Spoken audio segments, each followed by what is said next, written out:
Especially northwest Scotland. You can see there for Lewis and Harris, outbreaks of persistent rain moving in, the breeze picking up as well. It's going to be a blustery night with that rain and the winds picking up. Across southern and eastern Scotland, 1 or 2 showers, otherwise largely fine. Northern Ireland, sunny spells to end the day and plenty of fine weather across England and Wales. It's going to stay warm into the evening with light winds as well. Summer finally across many parts of the UK. Into the early hours of Thursday, the rain across Scotland tends to ease. It's a relatively weak front, although a few spits and spots could turn up across the north coast of Northern Ireland, as well as through the central belt. But for the vast majority, it's a dry start to Thursday. Temperatures in some shelter spots in the single figures, light winds, so a fresh start, but quite quickly it will warm up and there'll be plenty of sunshine on offer into the afternoon. Once again, for the vast majority, it's a fine day. However, for the south coast, just the chance that a few showers will turn up later in the afternoon. Where we've got the sunshine, feeling pleasant enough. Temperatures a little higher compared with today, with highs of 22 or 23 degrees. That warm feeling inside from Boxed Boilers, sponsors of weather on GB News.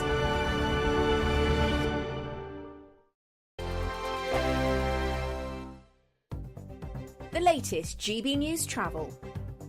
Good morning, I'm Russell Holding. On the A1 in Northumberland, there's a lane closed northbound. There's an accident at the Swallow turn-off causing delays. In Greater Manchester, the A57 Regent Road is partly blocked eastbound by an accident in the M602, and the Sainsbury's traffic lights in Salford with queues back on the M602 towards there from junction 2 at Trafford Park. On the M6 in the West Midlands, there's a lane closed northbound where a lorry's broken down between junction 9 near Birmingham and 10 the Walsall and Wolverhampton turn causing delays. In Suffolk, the A134 is partly blocked by an accident at the Sugarbeet roundabout in Bury St Edmunds, causing queues from the A14. In London, Chelsea Bridge is closed each way for an investigation, with delays on approaches to there. And in Cardiff on the A4232, the outside lane's closed northbound after an accident between the A48 at Culverhouse Cross and the M4 west of Cardiff, causing delays. And that's the latest. You can stay up to date throughout the day by visiting our website, gbnews.com. This is GB News, Britain's news channel. Recent polling suggests dentistry has become the hardest NHS service for patients to access, within NHS treatments still 15% lower than pre-pandemic levels. So a YouGov survey reveals that more than 70% of Brits describe seeing the dentist as difficult, compared with 64% for GPs and 42% for A&E services. One British man, get this, he even took to flying 10,000 miles for dental care, saying the extra time and money spent was far less hassle than trying to get an appointment on the NHS. I mean, it's a sad state of affairs. And a shocking 1/5 of UK adults have also admitted to trying DIY dentistry, including the old trick of tying string around a wobbly tooth and slamming it in the door so it comes out. So, should people be more careful when taking their teeth into their own hands? That is one of the problems. Obviously, population growth makes it much more difficult for people to access NHS services, but they need to then catch up on the other side with dental services and increase the amount of dentists and access to dentistry, and especially NHS dentistry, obviously. What's the cut-off age for free dentistry on the NHS? So it is 18 years old, yeah, but there are exemptions around maternity, pregnancy. There's some free care around pregnancy. We saw some data a few weeks back about the number one cause for child admission into A&E is tooth decay. I mean, that was shocking when I read it. It's really bad, and what happens is people, kids with multiple decayed teeth, they basically have to be put under general anaesthetic, and then all those rotted teeth have to be extracted under general anaesthetic. Like, if those baby teeth start going crooked, then the adult teeth start going crooked as well. Right. So it is important to look after the baby teeth. It's really important. I think they should make it more central to their policies, definitely. The People's Channel.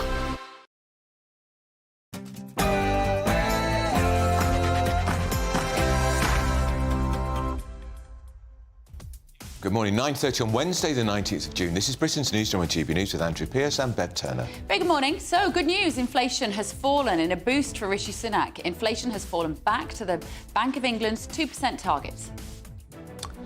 And Labour's war on savers. Senior Tories claim the Labour leader Sir Keir Starmer is planning to wallop savers and homeowners with tax rises. And Boris jets off. Boris Johnson has decided he'll go ahead with his holiday plans after all, rather than help campaign for the Tories. And COVID fine amnesty. The former Justice Secretary in charge during the pandemic wants the slate wiped clean for more than 29,000 people who were given criminal convictions for breaking COVID rules. And Putin visits North Korea. There was a red carpet welcome for the Russian president as his meeting with North Korean leader Kim Jong-un gets underway.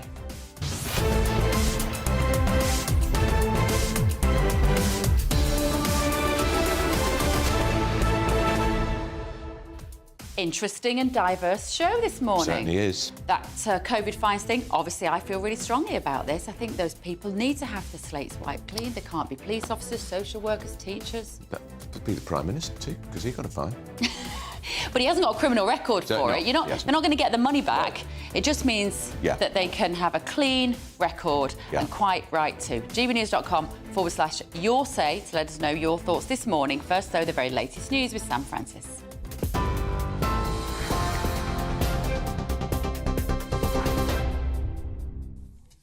Bev, Andrew, thank you very much. Good morning to you. It's just coming up to 32 minutes past 9. The top story this morning, as we've been hearing, inflation has fallen to the Bank of England's target of 2% for the first time in nearly 3 years.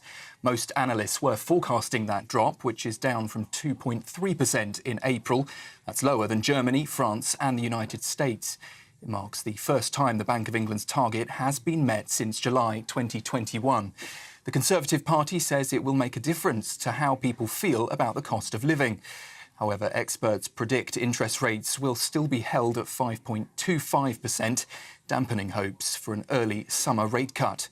Well, Work and Pensions Secretary Mel Stride told us it's further proof the economy is improving. The Bank of England, of course, through monetary policy and interest rates, is there to control inflation, but government has to do its bit on the fiscal side. So we have to work with the Bank of England. So, for example, all those excess wage demands at higher than the rate of inflation that we've had to negotiate and keep a lid on those kind of cost pressures is something that the government has actively done to make sure that we can help alongside the Bank of England to bring those inflationary numbers down. And in other news this morning, a large poll is suggesting that the Conservatives are on course for their worst ever election defeat, with Labour on track for a majority of more than 250 seats. The survey of almost 20,000 people estimates Sir Keir Starmer will win the biggest majority of any post-war government. Ipsos is also forecasting that senior figures, including Grant Shapps, Penny Mordaunt, Gillian Keegan, Johnny Mercer and Sir Jacob Rees-Mogg, could all lose their seats in July. The poll also predicts Nigel Farage will become an MP for the first time. However, the data suggests it's still too close to call in 117 constituencies, which could affect the final outcome. For the latest stories, you can sign up to GB News Alerts. Just scan the QR code on your screen or go to our website, gbnews.com/alerts.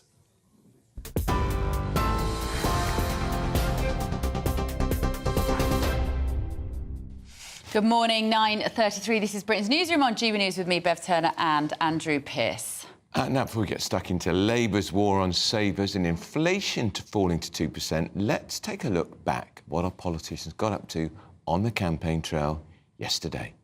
The Labour manifesto, there were just 87 words about farming.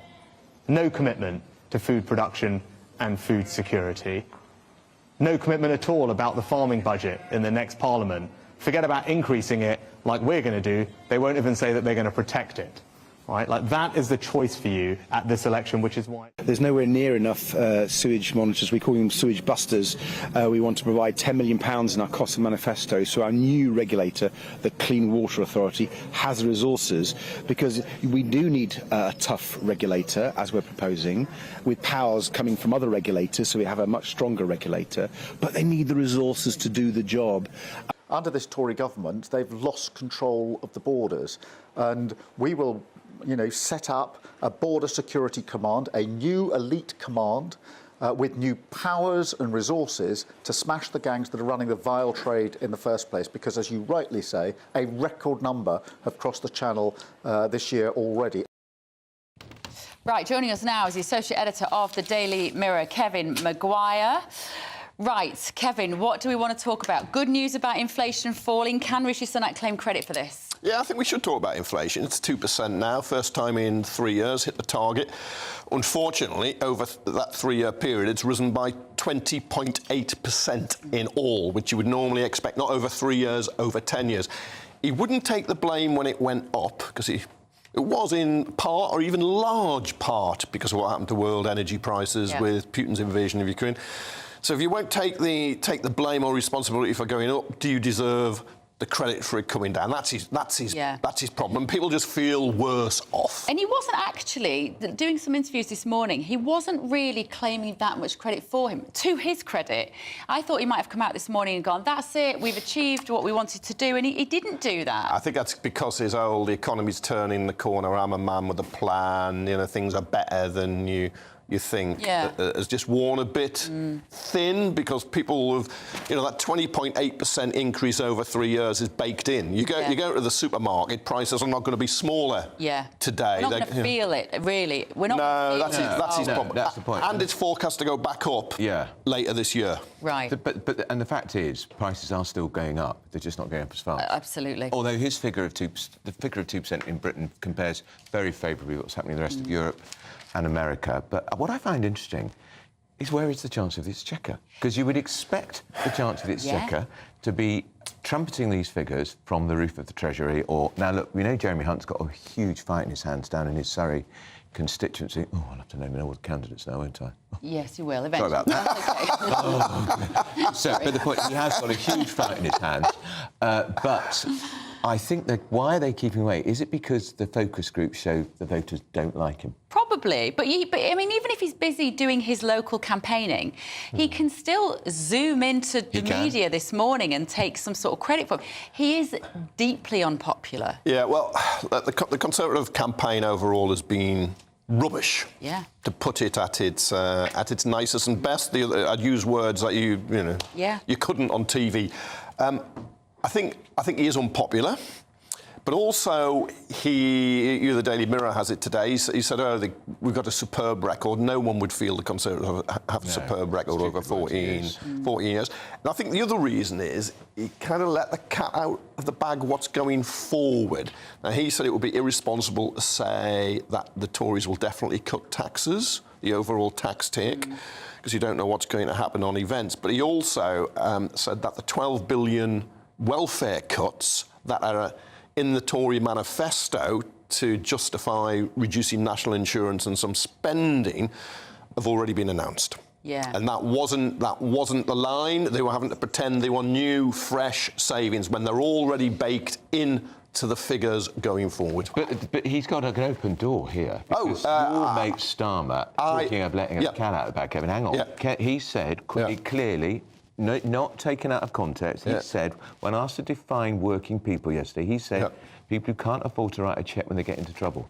So people who are savers, who can afford to write a cheque, they're going to get whacked. That's what he means. Yeah, I'll address that in 3 seconds. But with Hunt, I would come out, claim my victory, and answer those questions. You know, everything I've raised, why he isn't here, answer them. With Starmer, I listened to that interview, and it was rather like when he had the head-to-head debate with Sunak. I'm saying, why don't you say that's not true about the £2,000, you know, the Tory strategy? Just to say, I've just repeated the figure. Yeah. So they've scored, but I think most people now accept it's untrue. Why didn't you say it? He was flat-footed in this interview. It's probably not true. It's probably going to be even higher. He was trying not to answer a question, to give a clear definition of what a working person is. Now, it's quite clear a working person is somebody who works for a living. You might be employed, you might be self-employed. You might even run a small business. If you're a captain of industry, chief executive FTSE 100 company, or you're a billionaire self-made person, although no one's entirely self-made because we all need the cooperation of other people. But anyway, you might say they're different. But he was trying not to answer, and so he then went to a specific group. Now, Labour now say he was given an example. He didn't describe it as an example in the interview. He gaffed. But it's worth pointing out, just as we talk about working people, there are 8 million people in Britain with no savings, and there are 21 million people who don't have 1,500 quid in the bank for a rainy day. He was asked specifically to clarify his remarks about working people. No, listen. And he said verbatim, when I say working people, it is people who earn their living, rely on our services, and don't really have the ability to write a cheque when they get into trouble. So What about people who've got savings? Of course, if you had him here, he'd say, of course they're working people. Am I going to put their taxes up? He'd say, no, within income tax, national insurance and VAT. It's really the cat out of the bag. It's not a gaffe, he's told the truth. No, I think you've made too big a jump there. I understand why the Conservative Party is doing it. Labour also leap on any error or vagueness from the Conservatives. So, no one can claim the moral molehill in this battle. We saw Rachel Reeves, the Shadow Chancellor, who was famously, with the memo which came out of Newsnight, boring, snoring Reeves. Boring snoring today, but she was uncomfortable when pressed by Kay Burley on Sky about this definition. Well, she knows because her leader gaffed, and she can't say he got it wrong. That's not what he's not very good on this, is he? Kevin, in the leaders' debate, it took him 38 minutes to challenge the Tory line of a £2,000 tax bombshell. He has been more flat-footed in situations than I expected. Now, he was a high-flying lawyer. His KC was QC, Director of Public Prosecutions, but it was said about him, and I think it's coming out, that he was always better at convincing the judge than the jury. In a general election, it's the jury. It's people watching now, it's the electorate. It's probably the only time in our lives that we're all equal. We all have one vote. Other people earn more money, you might have better access to healthcare, education, whatever. But you're equal in an election when you have one vote each. This concept of him as being slippery Starmer is, as a potential, as a voter, and I don't know who I'm going to vote for, I feel like I want to understand his ideology and his vision, and a big part of that is aspiration, hard work, the individual in relation to the state.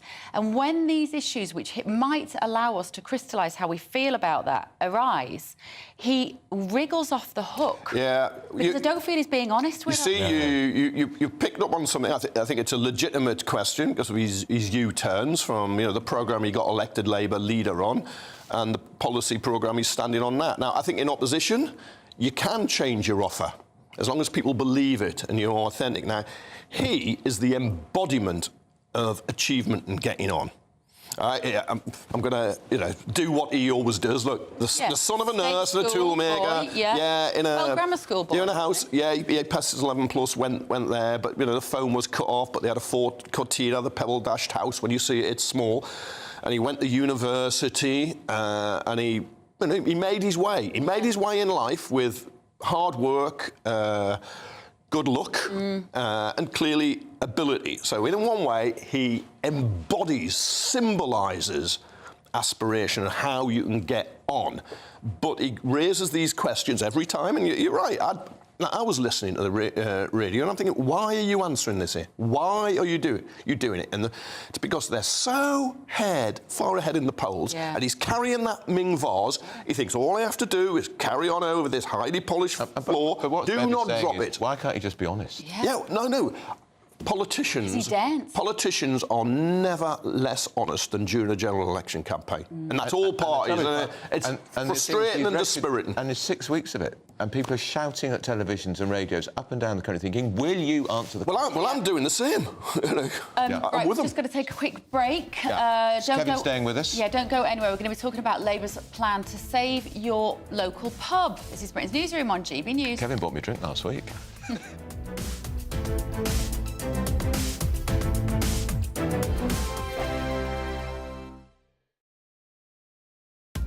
Are the newspapers getting you down? My wife didn't divorce me that month.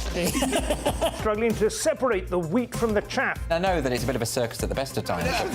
Well, don't worry. Headliners has got you covered. We'll take the burden of reading the day's news, and if we get depressed, who cares? It's an occupational hazard, frankly. That's Headliners on GB News from 11 p.m. till midnight, and the following morning, 5 till 6 a.m. on GB News, the comedy channel. Nah, just kidding. Britain's news channel.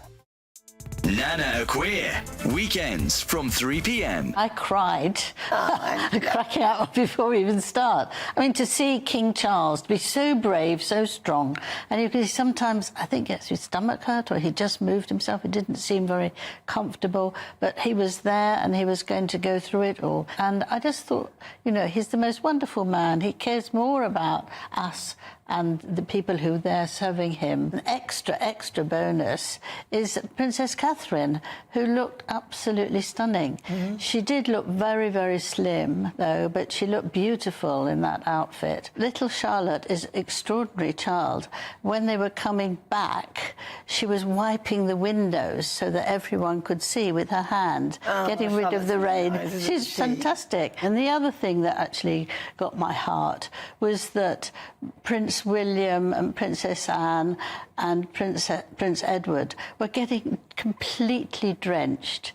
They were on their horses. They had to go back after the festivities were over. And I thought we're jolly lucky in this country to have a royal family who will put themselves out like that and really do their very best for the nation. No, nobody ever does, and that's why our royal family is the one that's most popular.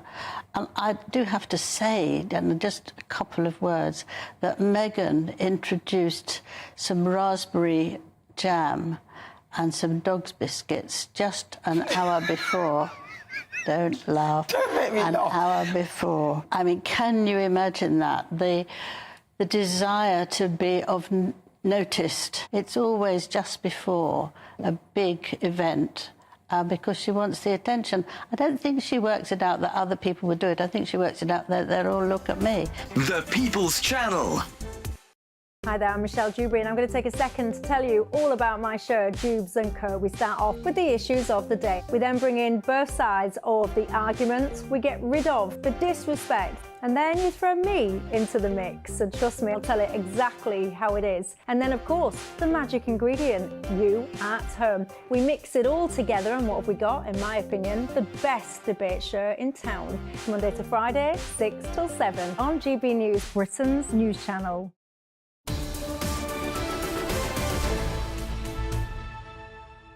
Well, because I mentioned Jeremy Hunt's constituency, we have, because of Ofcom rules, to tell you the list of all the candidates in his constituency of Godalming and Ash. So they are Graham Richard Drage, Reform UK, Paul Follows, Liberal Democrat, Jeremy Hunt, Conservative Party, Ruby Tucker, Green Party. James Walsh for the Labour Party, Harriet Williams for the Women's Equality Party. Now, the Shadow Chancellor Rachel Reeves has unveiled her plan to save traditional pubs in Britain, and these include business rates being replaced with a fairer system, and she hinted that beer duty might be frozen but not reduced. So is the Labour Party on the side of your local boozer? Well, let's talk to the Chief Executive of the British Beer and Pub Association, Emma McClarkin. Good morning to you, Emma. I hope they're on the side of the boozer, and they talk about changing business rates, but they keep telling us they're going to change business rates, but scan the Labour manifesto, Emma, and you will not see the alternative.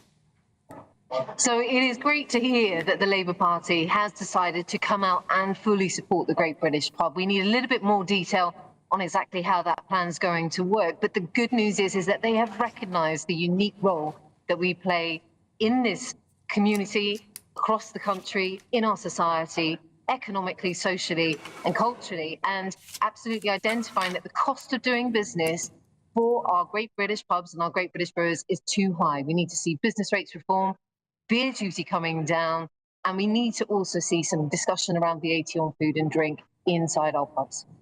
Is that it? That's your to-do list? If you had your way, Emma, those would be the three areas that you need promises from one of the parties? Absolutely. If we want the pub to be at the heart of our high street and the beating heart of our towns and villages, then we need to help them become profitable businesses. That's the number one thing we want to do. We hear about pubs being rescued by the community. First and foremost, we want them to be successful businesses on their high streets. And so we need them to be identifying these top things. And business rates, we disproportionately pay over 500 million a year versus our turnover as pubs. And on our beer duty, you know, the host country for the Euros is Germany. We pay 12 times more the beer duty than they do for British German brewers. And so we have to find a way that we say we recognise the role that the pub plays in our communities, our wonderful British beer. We've got to find ways to support them so they can remain profitable. How many pubs are closing and at what rate, Emma? I saw a very gloomy figure, about 80 a month, or was it even 80 a week?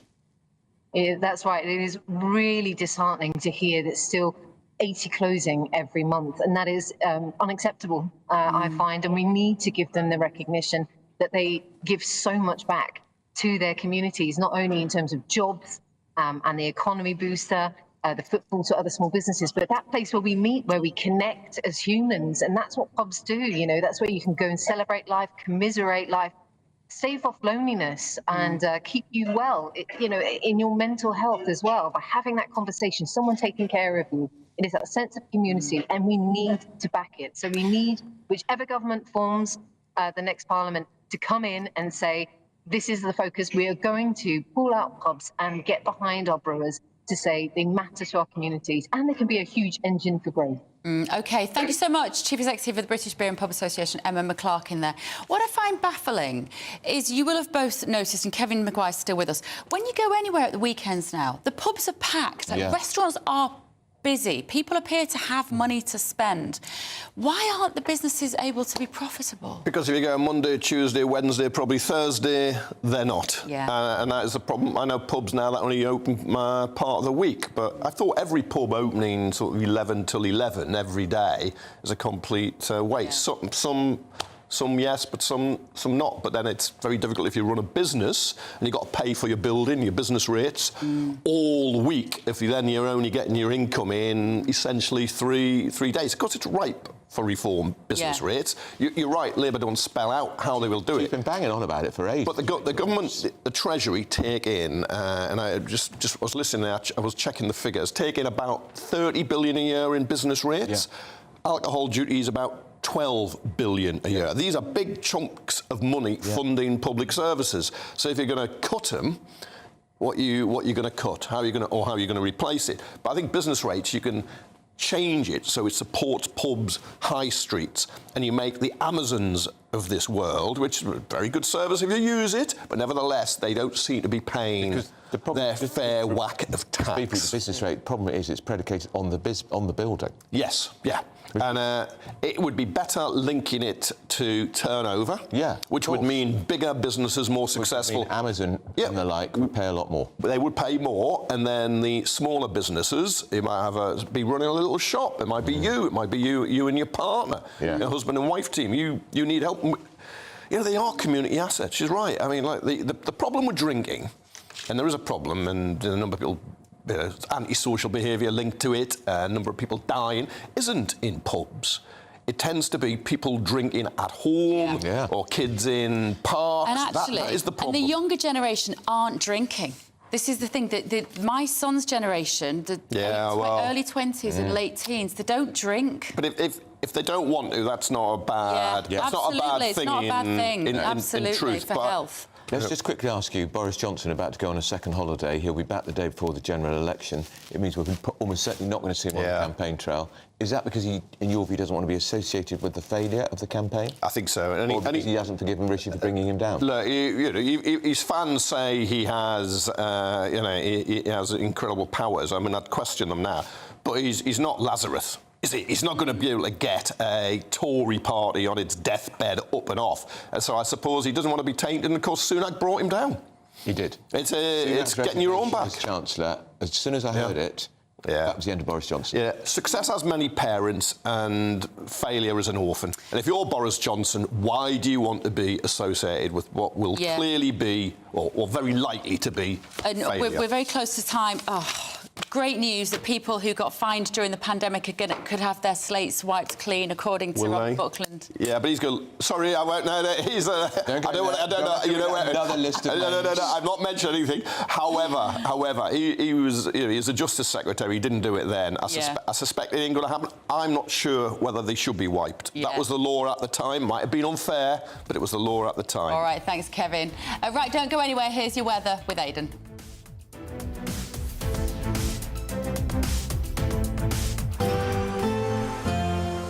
A brighter outlook with Box Solar, sponsors of weather on GB News. Hello and welcome to the latest update from the Met Office for GB News. It's a beautiful start out there today, and it's going to be fine for the vast majority. Warm, sunny spells. One exception, the far north and northwest of Scotland, where it is turning cloudier, and there will be some outbreaks of mostly light rain as the breeze picks up through the morning. Otherwise, plenty of sunshine out there. The showers and thunderstorms that some spots received yesterday a thing of the past. It's going to be settled as a ridge of high pressure builds in, and in the sunshine, feeling pleasant enough. Temperatures not far from average. It's no heat wave, but highs into the low 20s in the south, mid to high teens further north. However, there is an exception to the mostly fine rule, and that is across central and especially northwest Scotland. You can see there for Lewis and Harris, outbreaks of persistent rain moving in, the breeze picking up as well. It's going to be a blustery night with that rain and the winds picking up. Across southern and eastern Scotland, 1 or 2 showers, otherwise largely fine. Northern Ireland, sunny spells to end the day, and plenty of fine weather across England and Wales. It's going to stay warm into the evening with light winds as well. Summer finally across many parts of the UK. Into the early hours of Thursday, the rain across Scotland tends to ease. It's a relatively weak front, although a few spits and spots could turn up across the north coast of Northern Ireland, as well as through the central belt. But for the vast majority, it's a dry start to Thursday. Temperatures in some shelter spots in the single figures, light winds, so a fresh start, but quite quickly it will warm up and there'll be plenty of sunshine on offer into the afternoon. Once again, for the vast majority, it's a fine day. However, for the south coast, just the chance that a few showers will turn up later in the afternoon. Where we've got the sunshine, feeling pleasant enough. Temperatures a little higher compared with today, with highs of 22 or 23 degrees. That warm feeling inside from Boxed Boilers. The latest GB News travel. Good morning, I'm Russell Holding. In Greater Manchester, the A57 is partly blocked eastbound by an accident on Regent Road in Salford from the M602 and the Sainsbury's traffic lights causing delays. In Lincolnshire, there are delays with traffic heading to the Lincolnshire Showground, with parts of the A15 closed to all but show traffic. On the M6 in the West Midlands, there's a lane closed northbound where a lorry's broken down in junction 9 near Birmingham, and 10 the Walsall and Wolverhampton turn. It's very slow towards and past there. In Cardiff on the A4232, the outside lane's closed northbound after an accident between the A48 at Culverhouse Cross and the M4 west of Cardiff, causing queues. In London, Chelsea Bridge is closed each way after an accident. There are queues towards there and delays towards Vauxhall Bridge where you're diverting. And the M271 in Hampshire is partly blocked by an accident on the roundabout at junction 3 for Southampton Docks, causing queues. That's the latest. You can stay up to date throughout the day by visiting our website, gbnews.com. There's still time to win our Summer Spectacular with an incredible trio of treats, and you could win them. First, there's a fabulous £15,000 in tax-free cash to ensure this summer is special. What would you spend that on? Next, you'll also receive the latest iPhone 15 and a set of Apple AirPods. And finally, £500 to spend at your favourite UK attraction. For another chance to win the iPhone, treats and £15,000 cash, text prize to 63232. Text costs £2 plus 1 standard network rate message. You can also enter online at gbnews.com/win. Entries cost £2 or post your name and number to GB06 PO Box 8690 Derby DE1 9TT. UK only. Entrance must be 18 or over. Lines close at 5 p.m. on the 28th of June. Please check the closing time if listening or watching on demand. Good luck. I'm Christopher Hope. From pop stars to politicians, I'll interview anybody in a pub who's got a political opinion. Join me every Friday on Spotify, Apple Podcasts, YouTube or gbnews.com, or wherever you get your podcasts. GB News, Britain's election channel. Join me, Nana Akweer, for an informative, interactive news programme with a difference. It's fun. It's true. You're not wrong. No one will be cancelled. Lovely. Join me from 3 p.m. every weekend, only on GB News, Britain's news channel.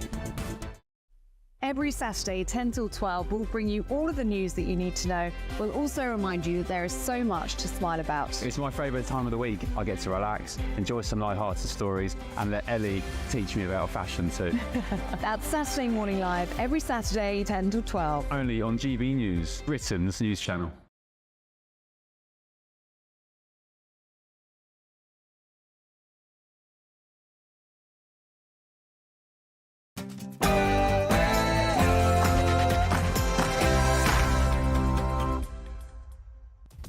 10 a.m. on Wednesday, the 19th of June. This is Britain's Newsroom on GB News with me, Bev Turner, and Andrew Pearce.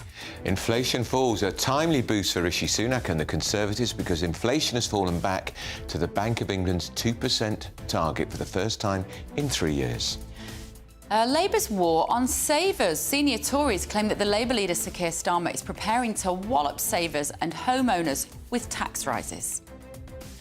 And COVID fine amnesty. This is interesting. The former Justice Secretary Robert Buckland, who was in charge during the pandemic, wants the slate wiped clean for more than 29,000 people who were given criminal convictions for breaking COVID rules. And the Workers' Party of Great Britain, led by George Galloway, are launching their manifesto later today. Sophie Reaper has more. Party leader George Galloway says Britain deserves better. We'll be hearing all about his party's plans as they launch their general election manifesto here in Manchester. And Justin Timberlake, mugshot. The American star and actor was arrested and held overnight in the Hamptons, New York, for driving while intoxicated. Not like he can't afford a driver. Extraordinary.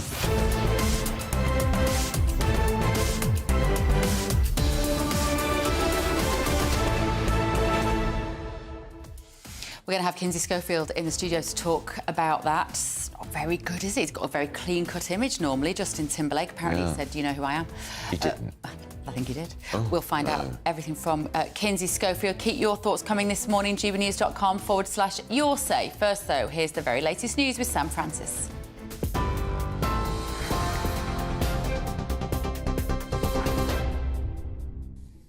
Bev, Andrew, thank you very much. Good morning to you. It's just after 10 o'clock. The top stories from the newsroom this morning.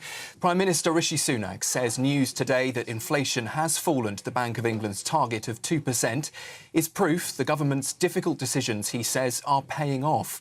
Most analysts were forecasting that drop, which is down from 2.3% in April, lower than Germany, France and the United States.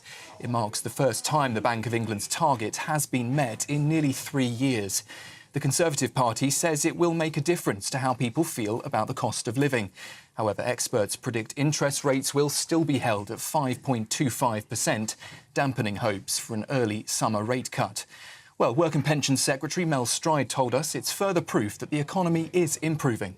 The Bank of England, of course, through monetary policy and interest rates, is there to control inflation, but government has to do its bit on the fiscal side. So we have to work with the Bank of England. So, for example, all those excess wage demands at higher than the rate of inflation that we've had to negotiate and keep a lid on those kind of cost pressures is something that the government has actively done to make sure that we can help alongside the Bank of England to bring those inflationary numbers down.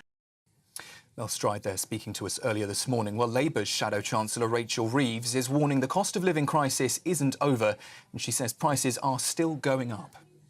Price rises have been very severe in the last few years. The cost of the weekly food shop up almost 30% since the last general election. People looking to remortgage this year, paying more than £200 a month more on their mortgage because of the Conservatives' mini budget less than 2 years ago that crushed the economy and sent mortgage rates soaring. So the Conservatives might want to say everything's OK, but I know for many people right across our country, they're still struggling. A large poll is suggesting that the Conservatives are on course for their worst ever election defeat, with Labour on track for a majority of more than 250 seats. The survey of almost 20,000 people estimates that Sir Keir Starmer will win the biggest majority of any post-war government. Ipsos is also forecasting senior figures, including Grant Shapps, Penny Mordaunt, Gillian Keegan, Johnny Mercer and Sir Jacob Rees-Mogg, could all lose their seats in July. The poll is also predicting that Nigel Farage will become an MP for the first time. However, the data suggests it's still too close to call in 117 constituencies, which could affect the final outcome. The SNP is set to launch its manifesto later today, describing it as the most left-wing offering from any party. The party's leader says they're going to push the next government in Westminster to boost healthcare funding in Scotland by £1.6 billion a year.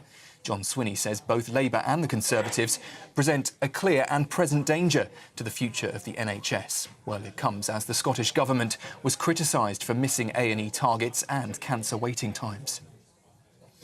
And time is running out for voters in England, in Scotland and in Wales to apply to vote by post, with the deadline set for 5 o'clock this afternoon.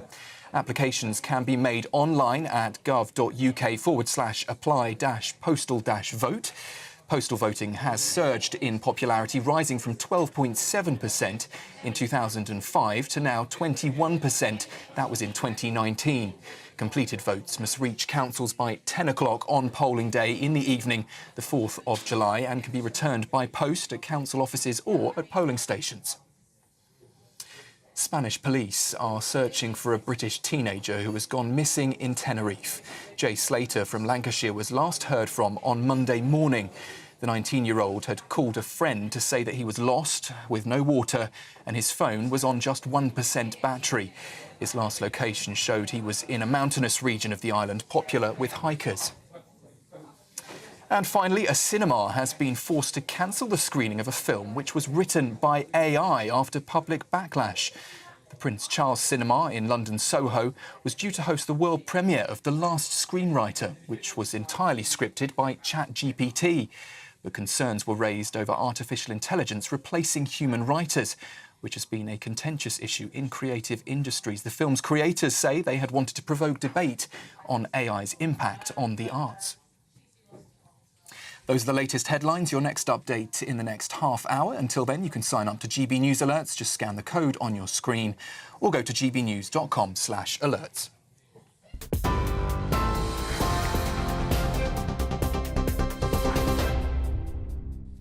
10:06 with Britain's Newsroom on GB News with Andrew Pearce and Bev Turner.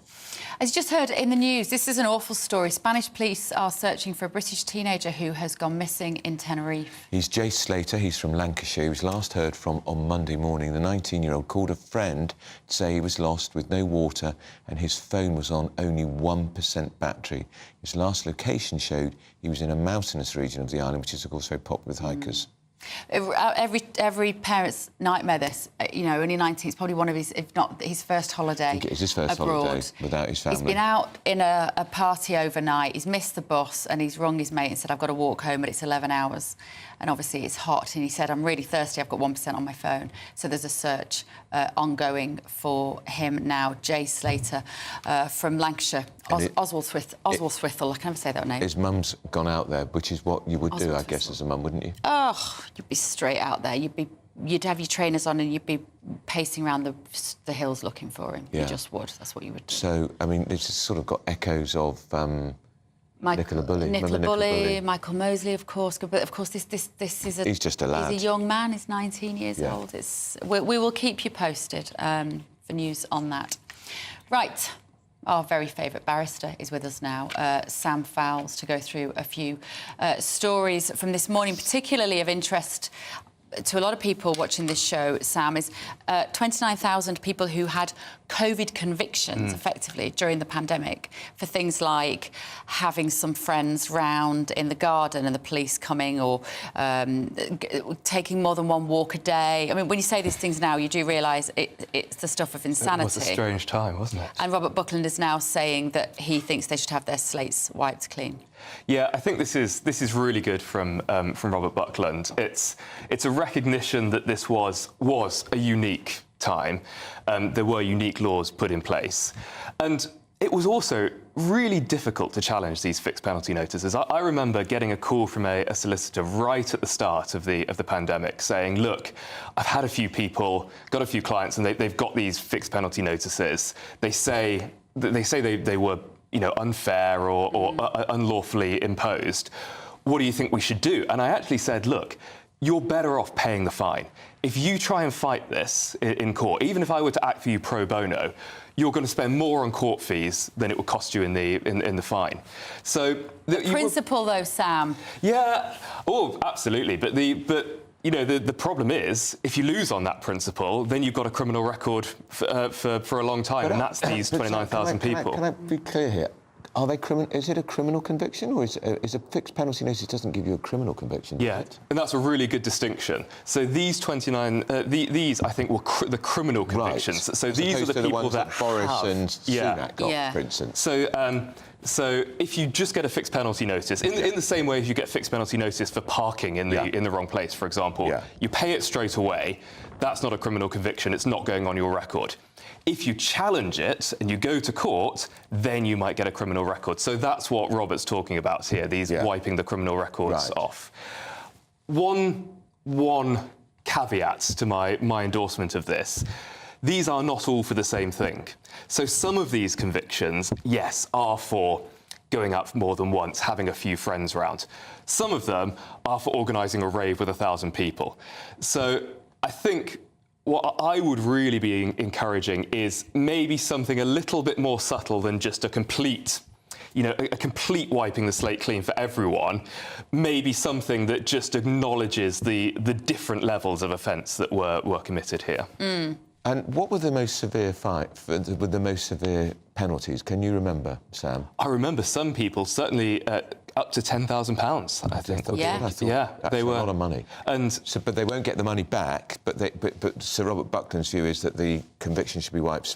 It's off their record. Yeah, and that's what he's targeting. So, and actually, I think recently about 40% haven't been paid anyway, but you're not talking about the money. You're just talking about the record that goes along with you, and that can impact on things like future job prospects. It's something you have to declare. If you're going to the US and Canada, you might be denied entry. And so this is it goes beyond just paying a fine, which could be as low as £60 or as high as £10,000. Just looking at some of the numbers here, the fines that were issued were worth £26 million in this country. People in their 30s accounted for the largest amount of fines paid at £6.9 million. Those aged 20 or below paid out £3.3 million. And almost half of the fines, £12.4 million, were raised by just 5 police forces: Greater Manchester, Merseyside, Lancashire, South Wales and the Met. There's definitely the Northerners were slightly more rebellious during that period of time. Good for them, I say. Yeah, and my generation, people in their mid-30s, hasten to say, not me. I've was not given anything. Yeah, who was statistically at very, very, very vanishingly small risk of being harmed by the infection. Yeah, by absolutely. The virus. Although for me, I'm a little bit disappointed in my generation there, because I think one of the things I was kind of really proud of with my generation is that we kind of dug in and looked after the people older and more vulnerable than us by making the sacrifice during lockdown. So I'm sad to see we're also the worst offenders, because that sort of takes away from that, I think. Gives me faith, Sam, that the next generation might be able to stand up to the overreaching state. But ironic, Buckland, of course, would have had a big say in the levies and the fines, because he was the Justice Secretary at the time. Yeah. So he's almost trying to wipe the slate clean of his own work, if you see what I mean. Yeah, and that's... But, again, I've been very praiseful of Robert today, but I'm going to praise him again. I think it's good to see politicians doing that and acknowledging that, look, this was an exceptional time. This is... God, I hope it's not something we'd do in the everyday business of politics. Makes me think if the time happened again, he would say he might take a different view. Potentially so, but even if he wouldn't, I think this is right, because it's saying that we've moved on now. You don't need the deterrent effect of a criminal record to stop people breaking lockdown in 2024, do you? It's entirely irrelevant. There's no real public benefit from maintaining this ongoing punishment of people. So, and with the exception of some of the really extreme ones, and I think it's right that politicians recognise that and we just move on now. I know I broke the rules frequently. Good. And I won't name who I did it with, but we just used to have a gin and tonic together. Yeah. Go for a walk, us apart, but then we think, one gin won't hurt. And that's the point, is one gin wouldn't have hurt. And that's why the lessons... I still don't think we've learnt the lessons from this period of time, of course. This goes a small way, I suppose, to righting the wrongs of that period of time.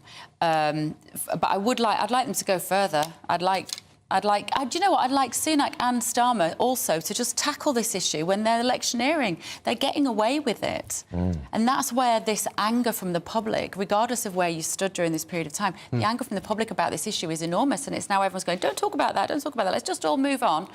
And there is some truth to that, but it feels like it's in the campaign. And if you remember too, but ignored. Labour really went for Sunak when he got his fixed penalty notice, and he was frankly in the room for about 1 minute. I didn't think he should have got the penalties in the first place, but they made political capital out of it.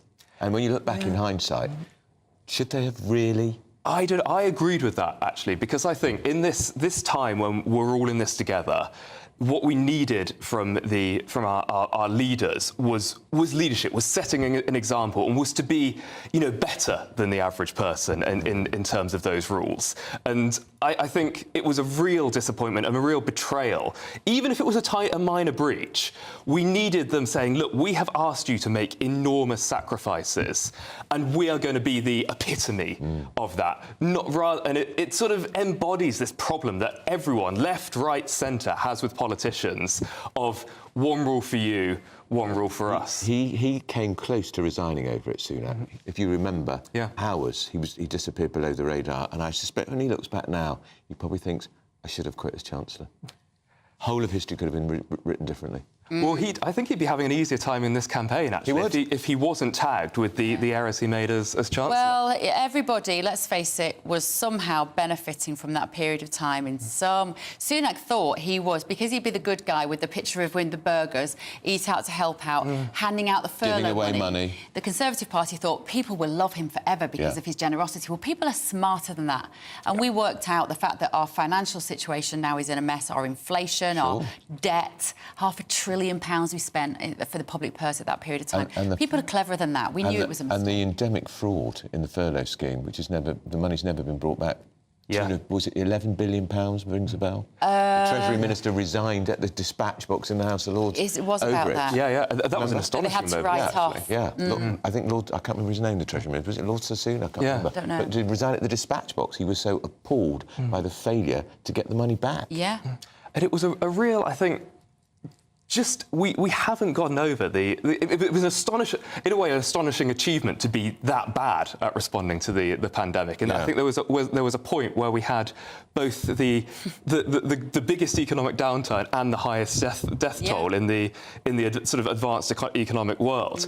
And there's a weird sort of achievement in being that bad at both ends. Other countries hadn't had such a big economic impact but had a higher death toll. Other countries did the other way around. Like, how did we mess up on both of those fronts at the same time? Lord Agnew it was. Listening to the wrong people, I would say, was a big part of it. Listening to the wrong people, not having strong enough leadership to take tough decisions, and bowing down, I guess, to a press as well that were all talking from one voice. It was a failure of all of our major influences. Partly. I think lack of leadership it was so key there as well. And I think we saw in lockdown the populist faction really being found out, in that they promised the world just a year earlier, not even a year earlier, in that 2019 election.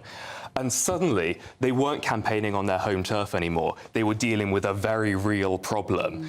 And they didn't take a decision. This is the really astonishing thing for me, is still going right back to the start of lockdown, where we had that 4-week period where we dithered and delayed and no one took a decision.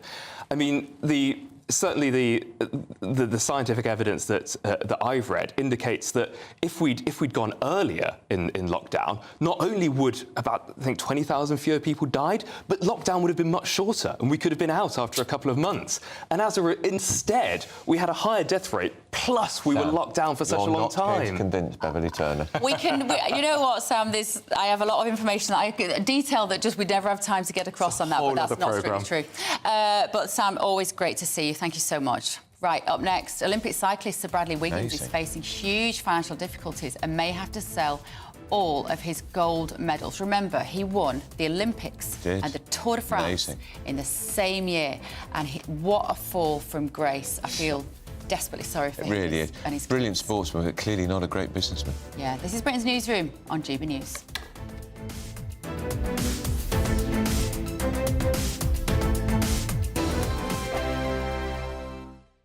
Mark Dolan Tonight. Weekends from 9 p.m. good news regarding Princess Catherine. That's right, she's made her first much anticipated public appearance of the year at the annual Trooping the Colour parade. There were cheers from the waiting crowd as they caught their first glimpse of Catherine and the King heading from Buckingham Palace to Horse Guards Parade. The weather did not dampen people's spirits, did it? Absolutely not. It actually made it more fun because when the rain would stop, everyone would start cheering. Stephanie, what is your verdict on how Catherine looked, first of all? Just her health, her demeanour, her body language? Well, first of all, stunning. I mean, you can't deny that she looked absolutely incredible. My Fair Lady, she looked like Audrey Hepburn in the outfit she was wearing, the black and white. Let's get some pictures, if we can, of Catherine, because I'd like your verdict on the outfit. She was dressed in white? Yes, she looked very angelic, didn't she? Yeah, so it's a white, very smart suit, though. She looks so sophisticated, obviously, so smart. And she just is, it's what we've come to expect from her. I would expect nothing less. Yeah, very pointed shoulder pads and a very smart hat as well. Quite stately, I think, her look. Yeah. And what about the body language between herself and her husband, William? I mean... Flirt alert. Right. There are some pictures of them. Get a room. Yeah, there are some pictures of them looking at each other where, I mean, my heart fell into my stomach. It's just so sweet. By some miracle of coincidence, it seems that Meghan Markle has launched a product around this time. I predicted this over a week ago, that Meghan would launch something would come up. You know, Harry and Meghan burn lots of bridges. You don't go posting a gift from Meghan Markle without permission from Meghan Markle. The People's Channel. I'm Michael Portillo. This is GB News, the People's Channel, Britain's news channel. If you want your news to be straight talking... This is a nightmare for the Conservatives again. Down to earth. It's not just Nottingham where this is happening, is it? And most importantly, honest. Hard-working, middle-class taxpayers, they'll get their book thrown at them. Then catch me, Martin Daubney, Monday to Friday, 3 till 6 p.m. on GB News, Britain's news channel. I'm Simon Evans, and this is GB News, Britain's news channel. Join me, Neil Oliver, every Sunday night at 6 p.m. on GB News. And if an hour is not nearly enough for you, go to gbnews.com for special extended episodes online every Friday at 9 p.m, where we can truly get into the nitty-gritty of what's going on. GB News, Britain's news channel.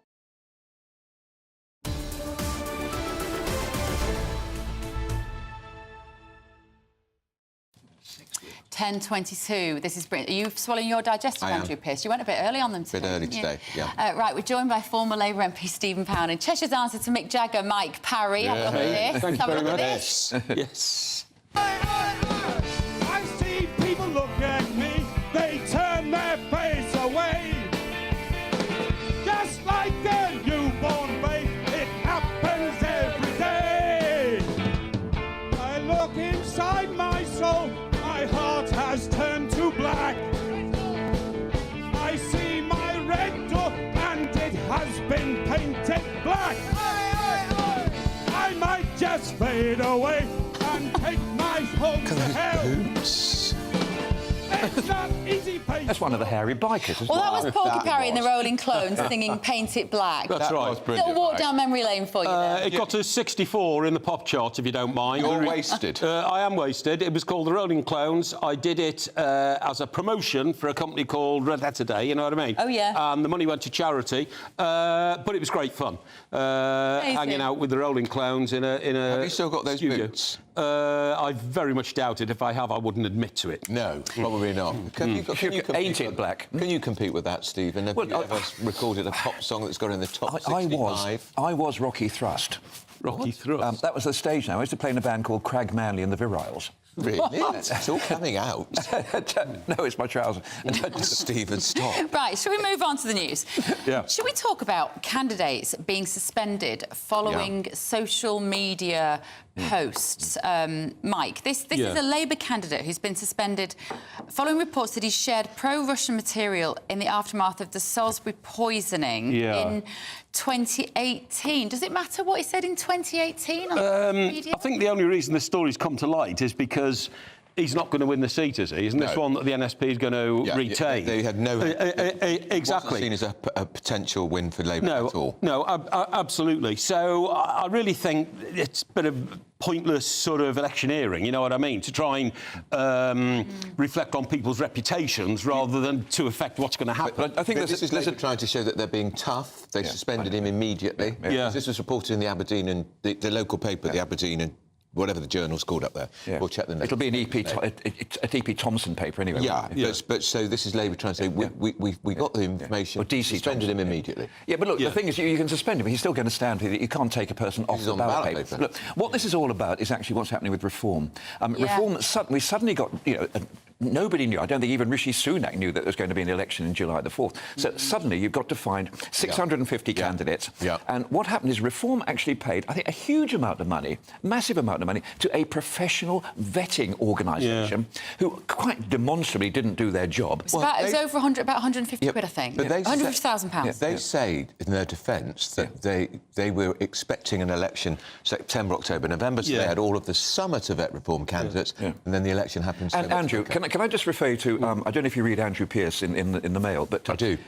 He has... Quite well informed. Is that right? I wish I knew who wrote it, but he's very good. Look, within 5 minutes, you can actually do due diligence on any human being in this country. I totally agree. And it's not just because you've got the contacts, it's because you've got the access to the internet. You do. You're honestly telling me that they couldn't have actually run these people through the...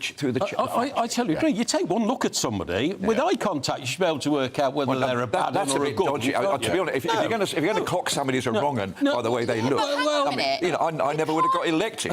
Yeah, but we're talking about... So this guy, the Labour guy... That's the point, He retweeted... Yeah. So he reposted on his social media feed an article from RT. It was about basically Russia Today, talking about the Novichok. This article said it was never produced in Russia but was in service in the US, UK and other NATO states. So this guy retweeted that article 6 years ago. That is not a reason. But don't forget the other great scandal at that time. Do you remember the leading British politician? No, but hang on. No, I want to get to the bottom of this. Sorry, he got into trouble for saying that. Right, but my point is, and everybody's panicking about these reform candidates who... One of them was like 15 years ago. He made a daft comment at an angry time in his life on Twitter. Do we honestly want to live in? Do we want to live with a Russia Today kind of mentality whereby you can't post anything which might come back 10 years' time? Does it not also reflect on the party because, these are the people who are attracted to it, particularly in the reform case, you know what I mean? Well, they've got 45 who've got links to fascism. Exactly. David Cameron, Lord Cameron, for whom I have little time, but did once describe a certain party as swivel-eyed loonies, didn't he? That was UKIP. Racist and fruitcakes. Yeah, that's right, yeah. But look, in all honesty, if we're actually going to have the most boring, anodyne, white bread, milquetoast wimps as MPs, this is the way we need to... Absolutely. What we want, if you never make a mistake, you never make anything. And when I think of some of the things, dear Lord alive, what I was saying back in the 60s, let's not go there. Yeah, well, the internet has caught these people out. Yeah, of course. Yeah, but no, Beva's point is a much more important point, with respect. What she's saying is it's not actually the discovery, it's actually the fact that you give validity and strength, and you actually expunge somebody from their seat. You actually cancel them. Do any of us know... This is cancel culture, because it's something you might not even have written yourself, but you might have, in a moment, just gone through and thought, I quite like that article. And just... You're talking about RT. Do any of us know about any of the George Galloway candidates yet who's supposed to be running for his party? Well... Has anybody seen any... Well, hang on a second. Don't forget what happened to Monty Panesar in this very seat, when Monty Panesar's political career as a Workers' Party UK crashed and burned under the forensic probing. 8 questions and he got 7 wrong. Well, you probed him in public here on that particular, and he disappeared from it. The next day he resigned. Yeah, I know. We've invited him back.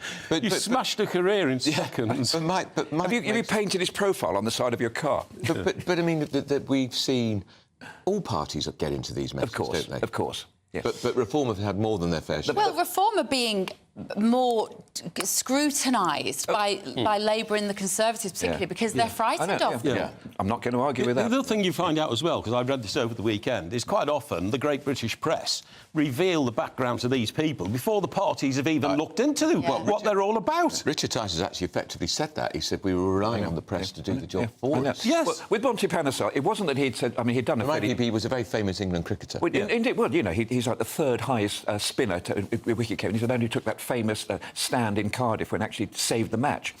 But the point being that he has done some pretty dodgy stuff. You think of the incident in Brighton and the hotel balcony and let's not go there. But what you exposed from him was not the fact that he got some dodgy tweets in the past, it's the fact he hadn't got a flipping Scooby-Doo about his own policies. He didn't even know anything about the constituency he was going to represent. I think could barely spell it. Your old Pat. Indeed, I could have told him a thing or two about Ely. I think... He didn't know. Yeah, we got to read a candidates list. Right, because this is the Aberdeen North constituency. That's not the full name of the constituency gallery. It's called Aberdeen North and something else. But anyway, they are. Do you want to go first? Charlie Abel for the Alba Party. Kirsty Blackman, the SNP. Desmond Bowes for the Liberal Democrats. Lucas Grant, Trade Unionist and Socialist Coalition Party. Blimey. Esme Houston, Scottish Green Party. Kenneth Leggett. That's a good name for a politician. Reform UK. Dawn Smith, the Scottish Family Party. Gillian Teberan, Conservative Party. Lynn Thompson, Labour Party. And can I just say, I mean, I have to say, Alex Salmon would be very upset if we called it the Alba Party. It is the Alaba Party. And that's because they sound a little bit like alibi. But, right, we're late for Sam Francis. You guys will be back in a little while. We all speak Scottish Gaelic here. Here is the news with Sam. We will.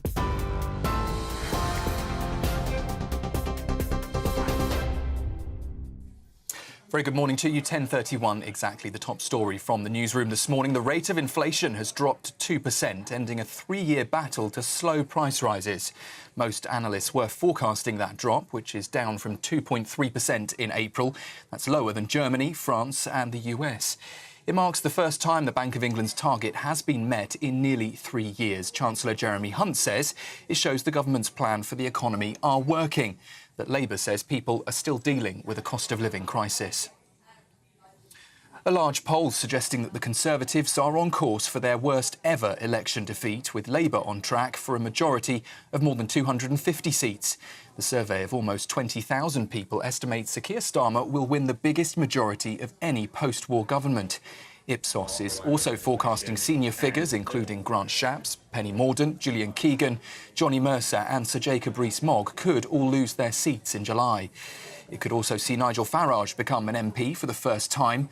However, the data suggests it's still too close to call in 117 constituencies, which could affect the final outcome. Spanish police are searching for a British teenager who's gone missing in Tenerife. Jay Slater from Lancashire was last heard from on Monday morning. The 19-year-old called a friend to say he was lost while hiking with no water and that his phone was on just 1% battery. And Vladimir Putin's arrived in North Korea for the first time in 24 years. The country's leader, Kim Jong-un, was seen laughing with the Russian president as the pair agreed to a mutual defence clause which would see the countries help each other repel external aggression. Those are the top stories from the newsroom for now. In the meantime, you can sign up to GB News Alerts. Just scan the code on your screen or go to gbnews.com/alerts.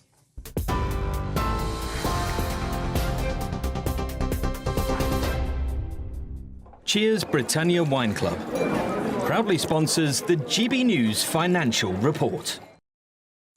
And let's take a look at the markets this morning for you. The pound will buy you $1.2731 and €1.1855. The price of gold this morning, £1,830 and 20 pence per ounce. And the FTSE 100 is at 8,172 points. Cheers Britannia Wine Club proudly sponsors the GB News Financial Report. Still to come this morning, Spanish police are searching for a British teenager who's gone missing in Tenerife. Jay Slater from Lancashire was last heard from first thing on Monday morning. We'll have the latest on the search. This is Britain's Newsroom on GB News. The latest GB News travel. Good morning, I'm Russell Holding. The A1 in Lincolnshire is closed northbound from Colsterworth to the Little Ponton junction south of Grantham after an accident. There are queues towards there and delays as you divert. On the M11 in Cambridgeshire, there's a lane closed northbound where someone's broken down on the exit at junction 10, the A505 Duxford turnoff. In Cardiff on the A4232, the outside lane's closed northbound with an accident between the A48 at Carverhouse Cross and the M4 west of Cardiff, causing delays. In Somerset, the A36 is closed each way along Lower Bristol Road in Bath after an accident causing queues. In London, Chelsea Bridge is closed each way after an accident with long delays towards Vauxhall Bridge as you divert. It's extra busy too over Battersea Bridge. And on the M26 in Kent, there are westbound queues getting onto the M25 again this morning because of roadworks. That's the latest. You can stay up to date throughout the day by visiting our website, gbnews.com. GB News Breakfast. Every day from 6 a.m. The Princess of Wales has said she's excited by a new report on prioritising early childhood, a cause, as we know, that she's closely associated with. Yes, the task force findings claim that the UK could reap £45.5 billion in economic benefits if firms prioritise early childhood. Well, let's talk about this now with our royal correspondent, Cameron Walker. Good morning, Cameron. Good morning. I suppose it's characteristically Catherine, isn't it, to say she doesn't want to distract from this report by sort of people talking about her health. But we should start probably by saying she said she's not feeling well enough to come and talk about this in public, but sort of saying she's watching it, keeping a close eye from behind closed doors. Yeah, absolutely. This should not be seen as a return to work by the Princess of Wales, but I have been told she's A, read the report and B, been briefed on it. But this all stems really from her work when she started being a working member of the royal family, where she was working closely with people suffering from addiction, mental health problems. And what she found is all of these issues tend to stem from a poor start in life, so the first 5 years of a child's life. So in January 2023, she set up Shaping Us, this awareness campaign for the early years. 2 months later, she convened the Business Task Force, so 8 members of big businesses across the UK, and over a generation, that could add, as they claim, more than £40 billion to the UK economy each year. We spoke to Peter Grigg yesterday. He's the chair of Home Starts UK, a charity which supports young families. Let's hear what he said about the Princess's role in this. She's been a real driving force behind the report and everything it's done. And when we've spent time with the Royal Foundation, what it does, it reminds everyone that this is really important work and early childhood matters, that more businesses should get involved, that more charities are out there for people who want to do more to support families and children. So it's been a wonderful experience. The People's Channel.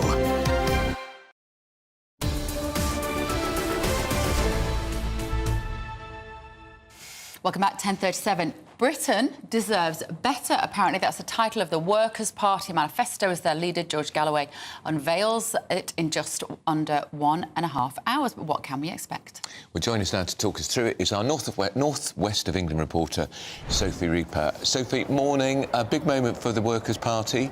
They had that one MP in George Galloway, hoping to make more inroads. What are we expecting the manifesto to talk about, Sophie? Well, good morning to you both. We've, of course, already heard manifestos from the Labour Party, Conservative Party, various parties around the UK. And as you say, today it is the turn of the Workers' Party of Britain to launch their general election manifesto from here in Manchester. Should also add, of course, the SNPs are launching theirs in the next 20 minutes or so up in Scotland. But back to Manchester, as you say, the leader of the party, George Galloway, has said that the title of this manifesto is Britain Deserves Better. And he said about that, a bold and comprehensive plan to redistribute wealth and power, rejuvenate our industries and ensure a future where the needs of working people are prioritised over the profits of the elite. Now, of course, the Workers' Party of Britain was launched by George Galloway in 2019 as an antidote to Labour losing that general election that year. And of course, its ideology based on voters who perhaps feel they can no longer identify with the Labour Party or the direction that it's been taken in recent years. George Galloway saying the point of it was to build a new working class of politics in Britain. And I think you can really hear that in how he describes what we can expect from the manifesto, a real emphasis on redistribution of wealth and the importance of the working class person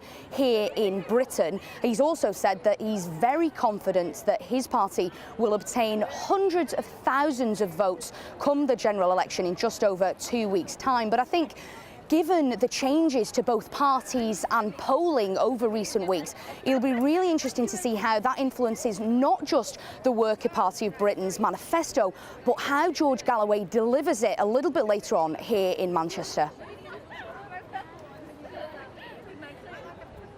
There, of course, when George Galloway unveils that manifesto, and we'll bring you all the latest. So we'd love to hear what you think. Don't forget to send your views and post your views to... Where do we send them to? GBNews.com/your say. We're still going to talk about Bradley Wiggins as well and what a terrible fall from grace that is. You know him, don't you? I do know him a bit. I know his wife and I've met his kids. We've been on holiday with them, actually.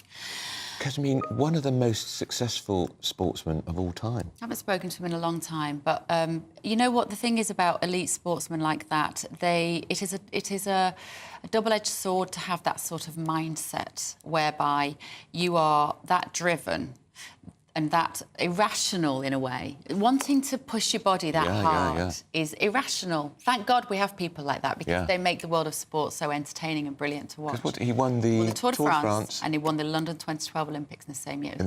Nobody's ever done that before. Unbelievable athlete, incredible.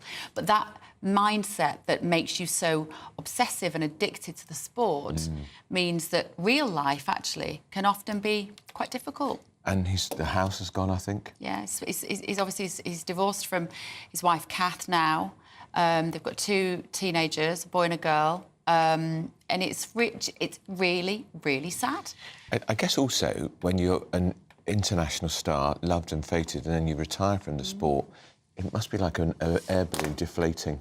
And what next? It is that. It's about identity. It's about who am I? And these elite athletes, particularly in a sport in which you hurt yourself physically so much, like cycling, Bradley was the best in the world.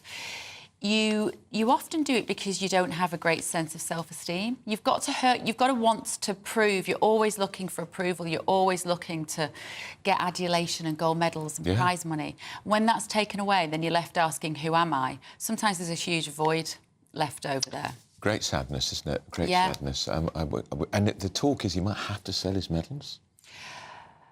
That's all. Just hope somebody would step in. Do you know what? I'm not sure he'd be that bothered about selling his medals. But what about for his kids? I don't think he'd be that... But I might be wrong, but I don't think he'd be that bothered about selling his medals because often athletes like Bradley see the medals as just...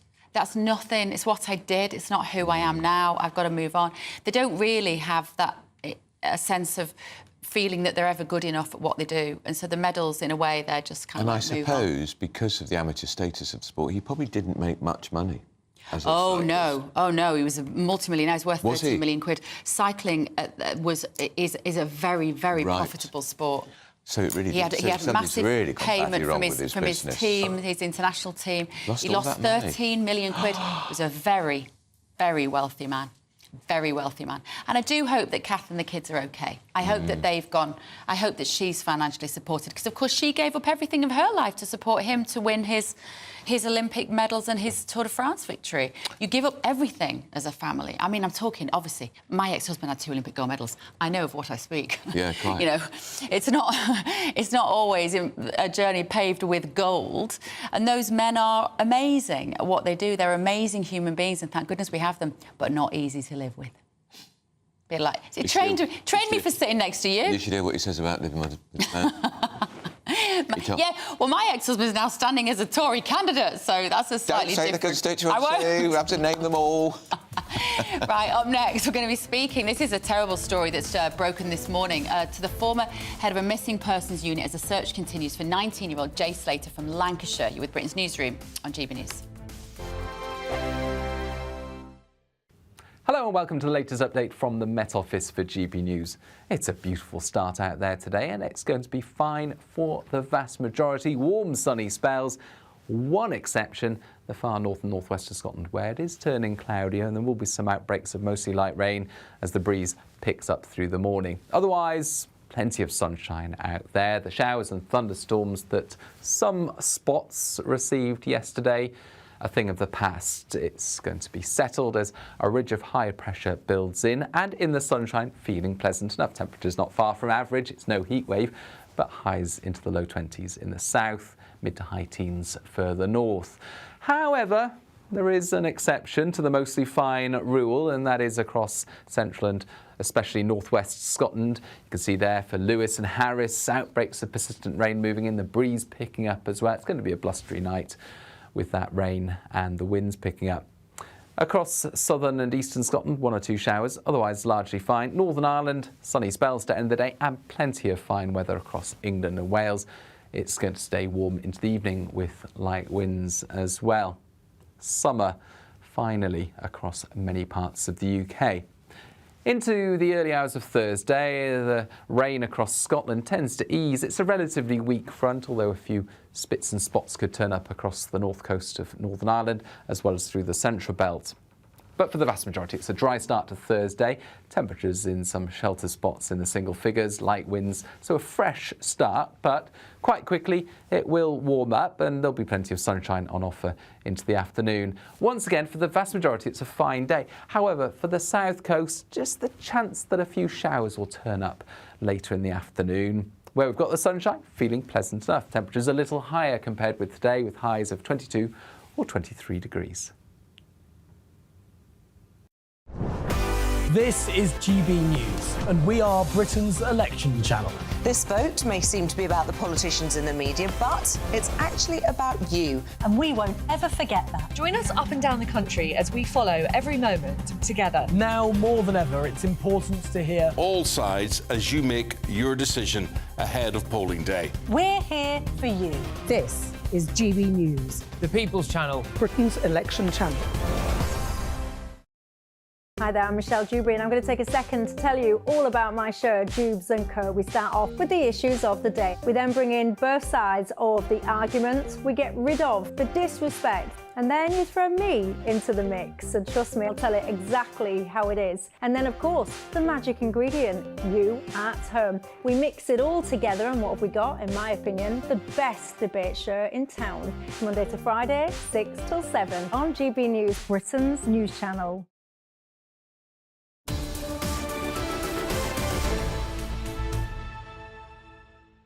Now, this is a very grim story. Spanish police are searching for a British teenager, he's just 19, who's gone missing in Tenerife. Jay Slater from Lancashire was last heard of on Monday morning. He called a friend to say that he got lost whilst hiking with no water and his phone was a 1% battery.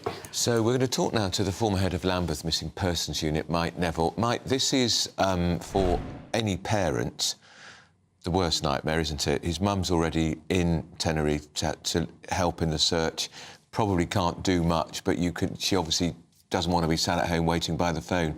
But what steps will be being taken? Because it's very hot, he's got no water and no phone, and as you know, parts of that island are very barren, so not much opportunity for shelter. Yeah, absolutely. I mean, I do hope this comes to a successful conclusion and Jay's found alive. But we see almost like the tragedy of Michael Moser played out here. The actual, when you look at the park, it looks very similar environment. And of course, what we have got though is because he made that phone call, they may well be able to pinpoint an area. We know it's the park area there. So it's different in that way that we've got a tighter area there where they can look. Now, obviously the police will be directing all sorts of search teams. That'll be actual officers on the ground with dogs. Then the use of helicopters and potentially drones to view the parts of that. And of course, they'll have experts, park rangers, who will know the particular tracks and the best places to look. And so I'm sure that the Spanish police are putting a very professional and coordinated search together. And as I say, if there's any chance of getting cell site analysis on his phone to actually pinpoint the location, that's probably their best chance. I guess does the fact he's a teenager, he's 19, Michael Mosley was 68, 69, nearly 70, but being a young man, will that mean he can survive for longer? Well, I'm no medical expert, but I think that would be my hope, that he would be able to survive for longer. He looks, when you see the pictures of him, he looks a young, fit lad. So let's just hope that he's able to get out there, that he may have found some source of water. But my prayers go to his mum and the rest of his family, that the Spanish police will find him, and hopefully he's just dehydrated and they'll be able to treat him. We said he was hiking. He wasn't actually hiking. He was trying to get home. He'd been on a night out and a party on a beautiful island, which is exactly the kind of thing you should be doing at 19 years old, and had missed the last bus home. So it was 8 o'clock in the morning when he rang his friend. He had 1% battery on his phone, and he said, "I need a drink of water. I'm going to walk home." And the walk back to his apartment was 11 hours if he would have done that on foot.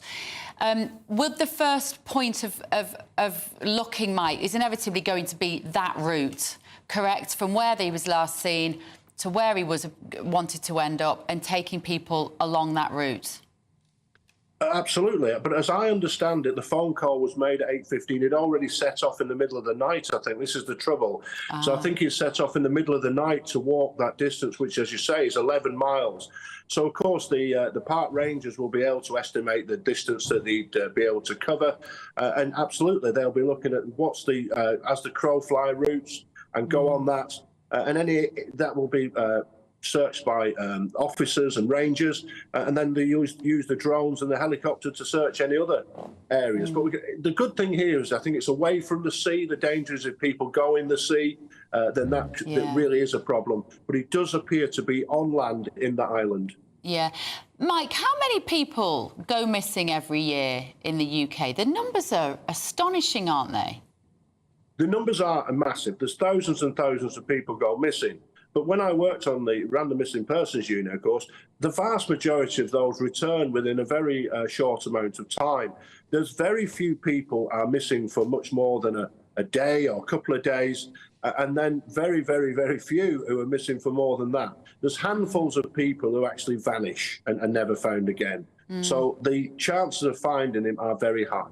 And of course, this isn't a missing person in the type that you would have dealt with, Mike, which sometimes people don't want to be found. In your experience, I imagine those cases must have been very difficult to deal with. Well, there's a few people who do go vanish and they don't want to be found, but the vast majority of people, it's not like that. Sometimes they're older, they vanish because they're missing and they're put in hospital and the like. There's very few teenagers would vanish like this and vanish without a trace. So, as I say, I'm very hopeful that they'll find him. So there's the importance as well these days of making sure your phone's charged up, Mike. Well, I think the lesson learned, when we go to these places, we're British, we're not used to the heat.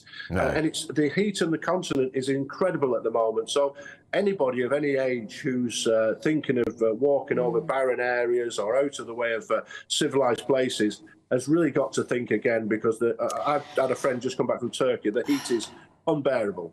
And do you know what, as well, I think it is a little bit? We've become so reliant on our phones. Yeah, we have. That actually, especially the younger generation, sometimes they lack a bit of common sense.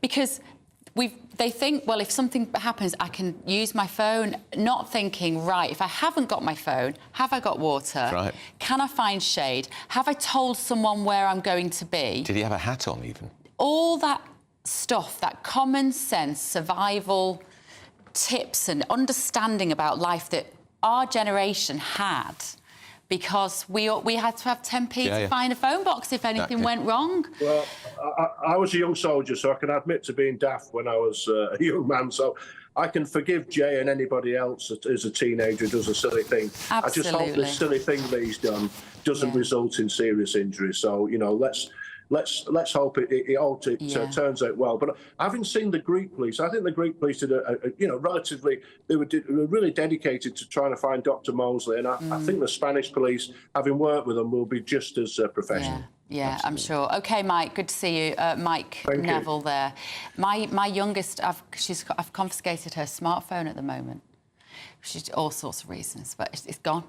So she's going out to school in the morning. She's got a little brick with it's just a Nokia brick. Ah, yeah, I remember them. Terrific phones. And yeah, but of course, and it's so what's she not doing? She can't rely on it to look at a map. She can't rely on it to pay with anything. And as much as I've had my heart in my mouth thinking, I can't track her, I don't know where she is, it's good for both of us because she has to think, well, if something goes wrong, what do I do? Yeah, which is what we had to do. Exactly. Think for ourselves. Yeah, and there's a whole generation who You'd don't. always have money, you'd always have change in your pocket, but the phone. Yeah.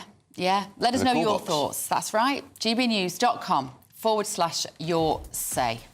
Now, Crimea River. Find out which famous pop star has been arrested for drink driving. Do you understand the Crimea River reference? No. No, it's one of his songs. No. This is Britain's I presumed News. it was, but I've never heard of it. On GB News, Justin Timberlake.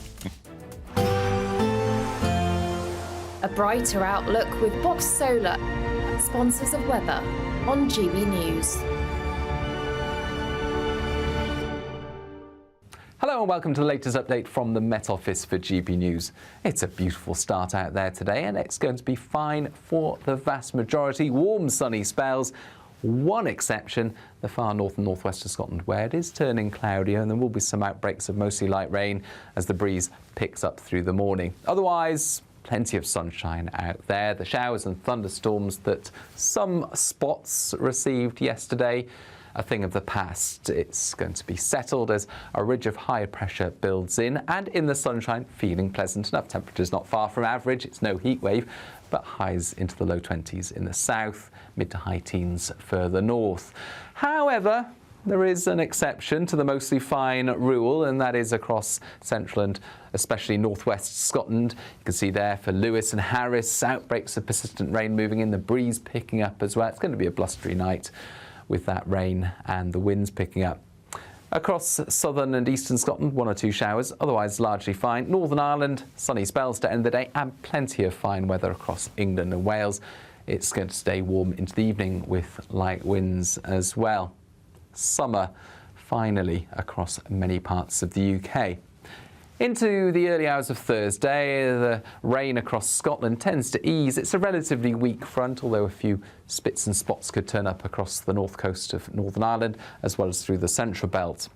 But for the vast majority, it's a dry start to Thursday. Temperatures in some shelter spots in the single figures, light winds, so a fresh start, but quite quickly it will warm up and there'll be plenty of sunshine on offer into the afternoon. Once again, for the vast majority, it's a fine day. However, for the south coast, just the chance that a few showers will turn up later in the afternoon. Where we've got the sunshine, feeling pleasant enough. Temperatures a little higher compared with today, with highs of 22 or 23 degrees.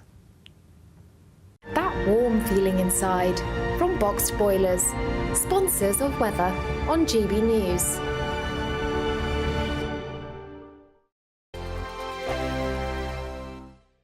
Don't miss out on your chance to win our Summer Spectacular. And have we got a prize for you? First, there's a totally tax-free £15,000 in cash to make your Summer Spectacular. Spend that extra cash however you like.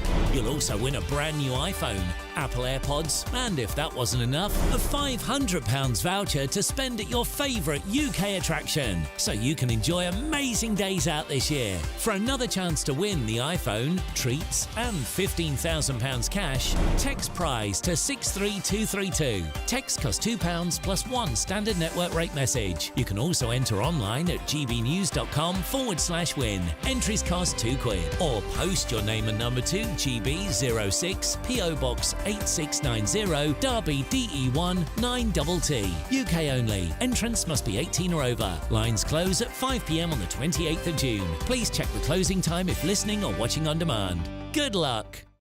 In the GB Newsroom, we bring you the news as it happens. With our team of dedicated journalists across the UK, GB News brings you accurate reporting of the day's topical agenda. When the news breaks, wherever and whenever it's happening, we'll be there. This is GB News, the People's Channel, Britain's news channel. If you want your news to be straight talking... This is a nightmare for the Conservatives again. Down to earth. It's not just Nottingham where this is happening, is it? And most importantly, honest. Hard-working, middle-class taxpayers, they'll get the book thrown at them. Then catch me, Martin Daubney, Monday to Friday, 3 till 6 p.m. on GB News, Britain's news channel. Join me, Neil Oliver, every Sunday night at 6 p.m. on GB News. And if an hour is not nearly enough for you, go to gbnews.com for special extended episodes online every Friday at 9 p.m, where we can truly get into the nitty-gritty of what's going on. GB News, Britain's news channel. This is GB News, and we are Britain's election channel. This vote may seem to be about the politicians in the media, but it's actually about you. And we won't ever forget that. Join us up and down the country as we follow every moment together. Now more than ever, it's important to hear all sides as you make your decision ahead of polling day. We're here for you. This is GB News, the People's Channel, Britain's election channel. Hi there, I'm Michelle Dewberry, and I'm going to take a second to tell you all about my show, Jubes and Co. We start off with the issues of the day. We then bring in both sides of the arguments. We get rid of the disrespect, and then you throw me into the mix. And trust me, I'll tell it exactly how it is. And then, of course, the magic ingredient, you at home. We mix it all together, and what have we got? In my opinion, the best debate show in town. Monday to Friday, 6 till 7 on GB News, Britain's news channel.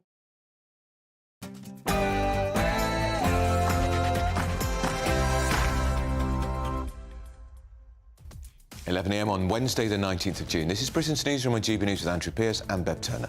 Very good morning. Thanks for joining us. So, a missing teen. The search continues for 19-year-old Jay Slater from Lancashire. He's gone missing on his first holiday with friends in Tenerife. Inflation has fallen. It's a boost for Rishi Sunak. Inflation has fallen back to the Bank of England's target rate of 2% for the first time in 3 years. And any moment now, the SNP leader, John Swinney, is going to unveil his party's manifesto. We'll bring that to you live. Yippee-doo. And COVID fine amnesty. The former Justice Secretary, Robert Buckland, who was in charge during the pandemic, wants the slate wiped clean for more than 29,000 people who were given criminal convictions if they broke the COVID rules. Quite right too. Now, cancer scare crisis. Alarming new research shows cancer care in the UK lags 20 years behind other European countries. Why might that be?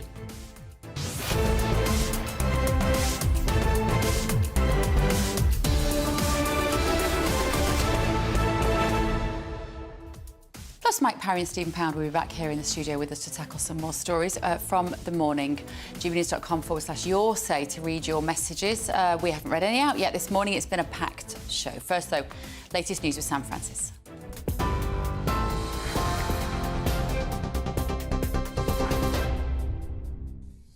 Bev, Andrew, thank you very much. Good morning to you. It's just after 11 o'clock. The top story this morning from the newsroom. Prime Minister Rishi Sunak says that inflation has fallen to the Bank of England's target of 2%, saying it's proof that the government's difficult decisions are paying off.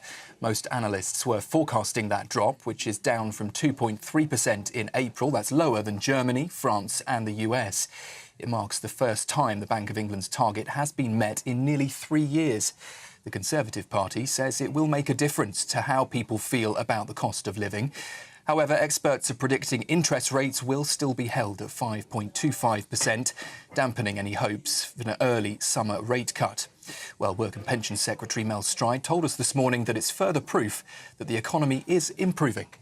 The Bank of England, of course, through monetary policy and interest rates, is there to control inflation, but government has to do its bit on the fiscal side. So we have to work with the Bank of England. So, for example, all those excess wage demands at higher than the rate of inflation that we've had to negotiate and keep a lid on those kind of cost pressures is something that the government has actively done to make sure that we can help alongside the Bank of England to bring those inflationary numbers down.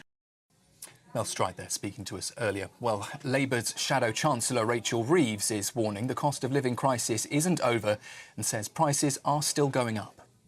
Price rises have been very severe in the last few years. The cost of the weekly food shop up almost 30% since the last general election. People looking to remortgage this year paying more than £200 a month more on their mortgage because of the Conservatives' mini budget less than 2 years ago that crushed the economy and sent mortgage rates soaring. So the Conservatives might want to say everything's OK, but I know for many people right across our country, they're still struggling. A large poll is suggesting that the Conservatives are on course for their worst ever election defeat, with Labour on track for a majority of more than 250 seats. The survey of almost 20,000 people estimates that Sir Keir Starmer will win the biggest majority of any post-war government. Ipsos is also forecasting that senior figures, including Grant Shapps, Penny Mordaunt, Gillian Keegan, Johnny Mercer and Sir Jacob Rees-Mogg could all lose their seats in July, while Nigel Farage could become an MP for the first time. However, it's still too close to call in 117 constituencies, which could affect the final outcome. And time is running out for voters in England, Scotland and in Wales to apply to vote by post, with the deadline set for 5 o'clock this afternoon. Applications can be made online at gov.uk/apply-postal-vote. Postal voting has been surging in popularity, rising from 12.7% in 2005 to now 21%. Meanwhile, more than 600,000 applications to register to vote were submitted yesterday, ahead of the national deadline. Over half of those were aged under 35. More than 800 migrants arrived in the UK yesterday after making the dangerous journey in small boats across the Channel. That's the highest number for a single day so far this year. 15 boats were intercepted as they made the journey from France. The Home Office says it now takes the number of arrivals so far this year to 12,313. Spanish police are searching for a British teenager who's gone missing in Tenerife while on holiday. Jay Slater from Lancashire was last heard from on Monday morning of this week. The 19-year-old said he called a friend to say he was lost, had no water, and his phone was on just 1% battery. His last location showed that he was in a mountainous region of the island, popular with hikers. Vladimir Putin's arrived in North Korea for the first time in 24 years. The country's leader, Kim Jong-un, was seen laughing with the Russian president. The pair agreed to a mutual defence clause, which would see the countries help each other repel external aggression. And a cinema has been forced to cancel the screening of a film which was written by AI after public backlash. The Prince Charles Cinema in London's Soho was due to host the world premiere of The Last Screenwriter, which is entirely scripted by ChatGPT. But concerns were raised over artificial intelligence possibly replacing human writers, which has been a contentious issue in creative industries. The film's creators, though, say that they wanted to provoke debate on AI's impact on the arts. That's the latest from the newsroom for now. Your next update in half an hour. Until then, you can sign up to GB News Alerts. Just scan the code on your screen or go to gbnews.com/alerts.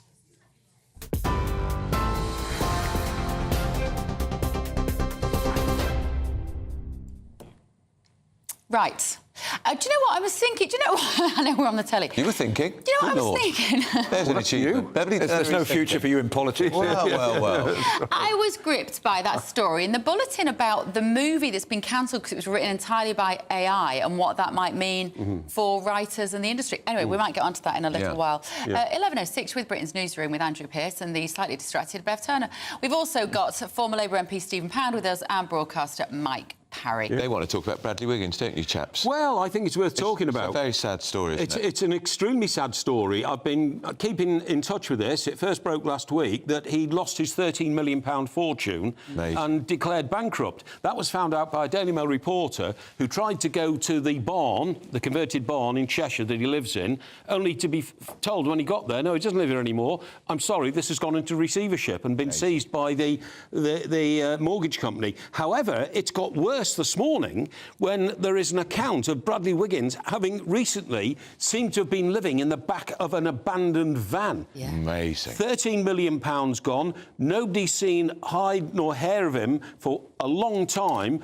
And it's the most... I'm so sorry, Mike. We have to interrupt you because SNP leader John Swinney is unveiling the manifesto. We have to take it. Here it is. I know you're all very excited. This has meant people are worried about their future and the well-being of their loved ones. We're living in a period of rapid change where new technology, the climate emergency and the implications of an ageing population will all have a profound impact on the way we live our lives in the future. Given this atmosphere of turmoil, more than ever, I believe political leaders and political parties need a set of values as a foundation from which to respond to those challenges. I believe people are crying out for principled leadership, which is prepared to argue for what it believes in. So today, as I launch the SNP manifesto for the 2024 general election, let me set out the core values of the Scottish National Party that anchor our proposition to the people of Scotland.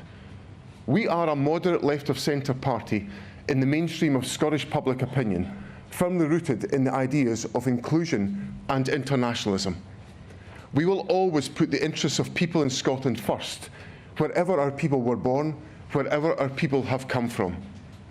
And at the very heart of our beliefs is the principle that decisions about Scotland should be made by the people who live in Scotland. Why? For the simple reason that no one else cares as much about this wonderful country, and no one else will do a better job of taking care of it now and in the future than the people who live here.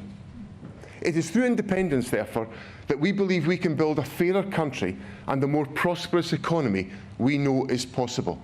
Not independence for its own sake, independence for the powers to protect our National Health Service and to help people through tough times. Independence for a stronger economy and happier, healthier lives.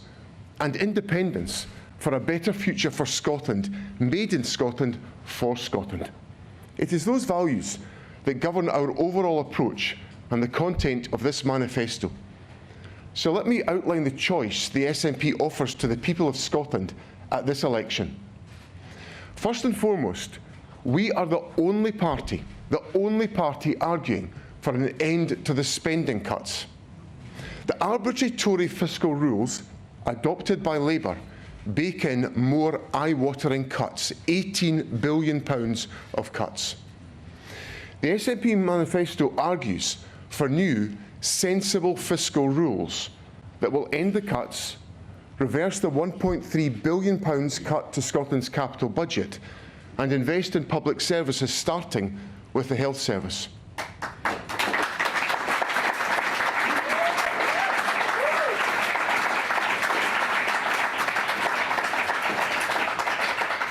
We will join with progressive politicians south of the border to press for greater funding for the NHS and for the UK Government to match the pay deals that we've given our health staff in Scotland. That would see an extra £1.6 billion for the National Health Service in Scotland. And we would introduce a Keep the NHS in Public Hands bill at Westminster, a legal guarantee for a publicly owned, publicly operated health service. The SNP message on the health service is clear. It is simple and it will never change. The NHS is not for sale. Voting SNP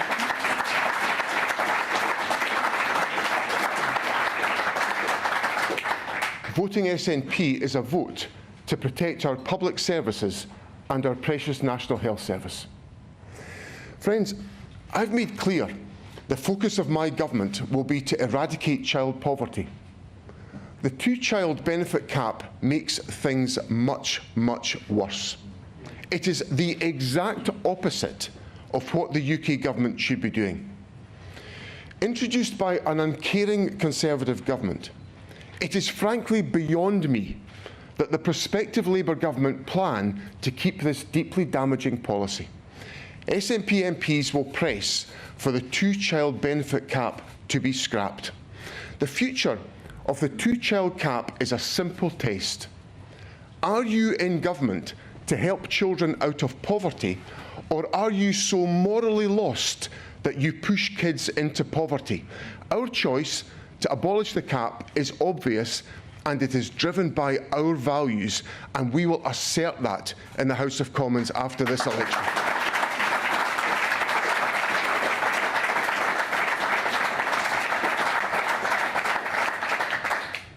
Those values that demand the removal of the two-child cap also drive the SNP on so many issues, not least nuclear weapons. We will demand an end to the obscene waste of billions of pounds on a new generation of weapons of mass destruction. And while we're talking about waste, SNP MPs will demand that the House of Lords is abolished. Our values, Scotland's choices. Elected government, not ermine-clad cronies. Lift the two-child cap, not the cap on bankers' bonuses. Bairns, not bombs, and investment, not cuts. I believe those choices represent the values that most of us share. They are Scotland's values, and a vote for the SNP, a vote for this manifesto, is a vote for those values for Scotland.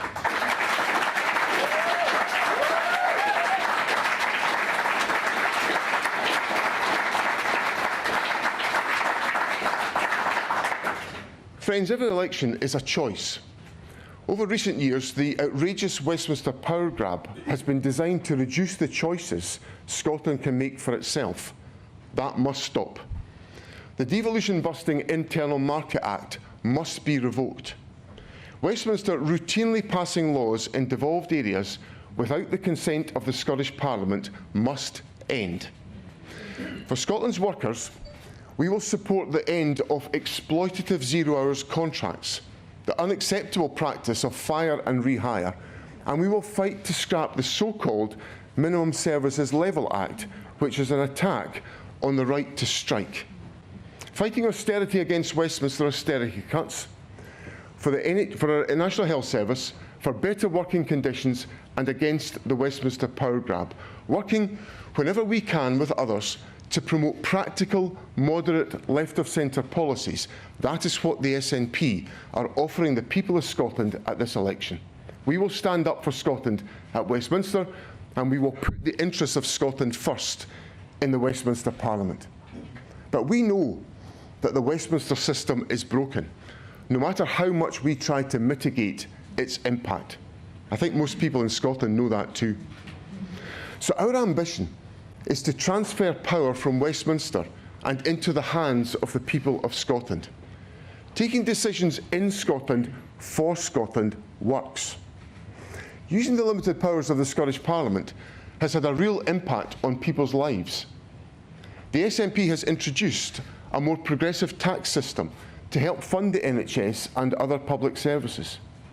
We've delivered the best performing core A&E services in the UK for nearly 10 years. We're helping with the cost of living through free prescriptions, all-day off-peak rail travel, and free bus travel for young people. We've overseen a massive expansion in renewable energy and are already halfway towards net zero.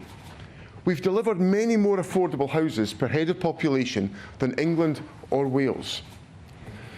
I know, however, that we must constantly strive to strengthen our work in transforming the lives of people in Scotland.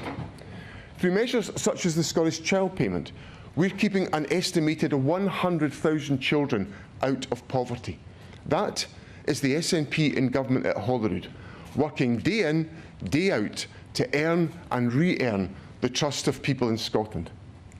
Now, we will not always get everything right, but we will always put the interests of people in Scotland first. The UK is going in a different direction. It's going in the wrong direction.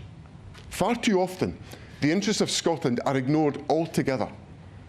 I've spoken a lot in this campaign about the ABC of Westminster-imposed austerity cuts, Brexit, and the cost of living crisis. Scotland wanted none of that, but they were all imposed anyway against our will. So today, I want to introduce a D to that list: democracy. With independence, people in Scotland will always get the governments they vote for. That's how democracy should work. Engaging in respectful persuasion, taking account of everyone's view, working together wherever possible in the national interest. And it's through the power of democracy that we will win our independence. There is no other way to do it. We must never lose faith in the power of the democratic voice of the people of Scotland. In 2021, they voted for a Scottish Parliament with a clear majority for independence and for a referendum on the question of independence. That democratic choice must be respected. At this election, we have the opportunity to reinforce the case for Scotland becoming an independent country. It is the substance of the case that will take us there, and that starts with the economy. Scotland has resources and talent in abundance. We have extraordinary energy resources, a world-class food and drink sector, an incredible tourism offering, brilliant universities, thriving financial services and creative industries, and we are at the forefront of the industries of the future, such as offshore wind power. Since coming to office, the SNP has grown both productivity and the Scottish economy faster per head than the United Kingdom. But most economic powers still lie with Westminster, and the UK economy is failing far too many people. In an independent Scotland, we could be back in the EU for the first time as an equal member in our own right. We would be part of the huge single market, which by population is 7 times the size of the UK. We would enjoy once again the benefits of European freedom of movement, vital for so many Scottish businesses. Our young people would have the opportunity again to study and to work freely across Europe. And in turn, we would welcome our fellow Europeans to Scotland. The SNP has funded one of Europe's finest programmes dedicated to the creation of high-growth businesses. With a potential market of 450 million people in the single market, think of the massive opportunity for further growth. Of course, an independent Scotland, like all countries, would face challenges. Success would not be guaranteed. That would be determined by our own decisions as a country and the choices we make. But when we look at independent European countries similar to Scotland, there are grounds for optimism and hope. Countries like Denmark, Ireland and Sweden are wealthier per head than the United Kingdom. They are fairer with lower inequality. They have higher productivity, the key driver of living standards, and they have lower poverty. So with all of our resources, all of our talent, with everything we have to offer and all of our ambition, why not Scotland?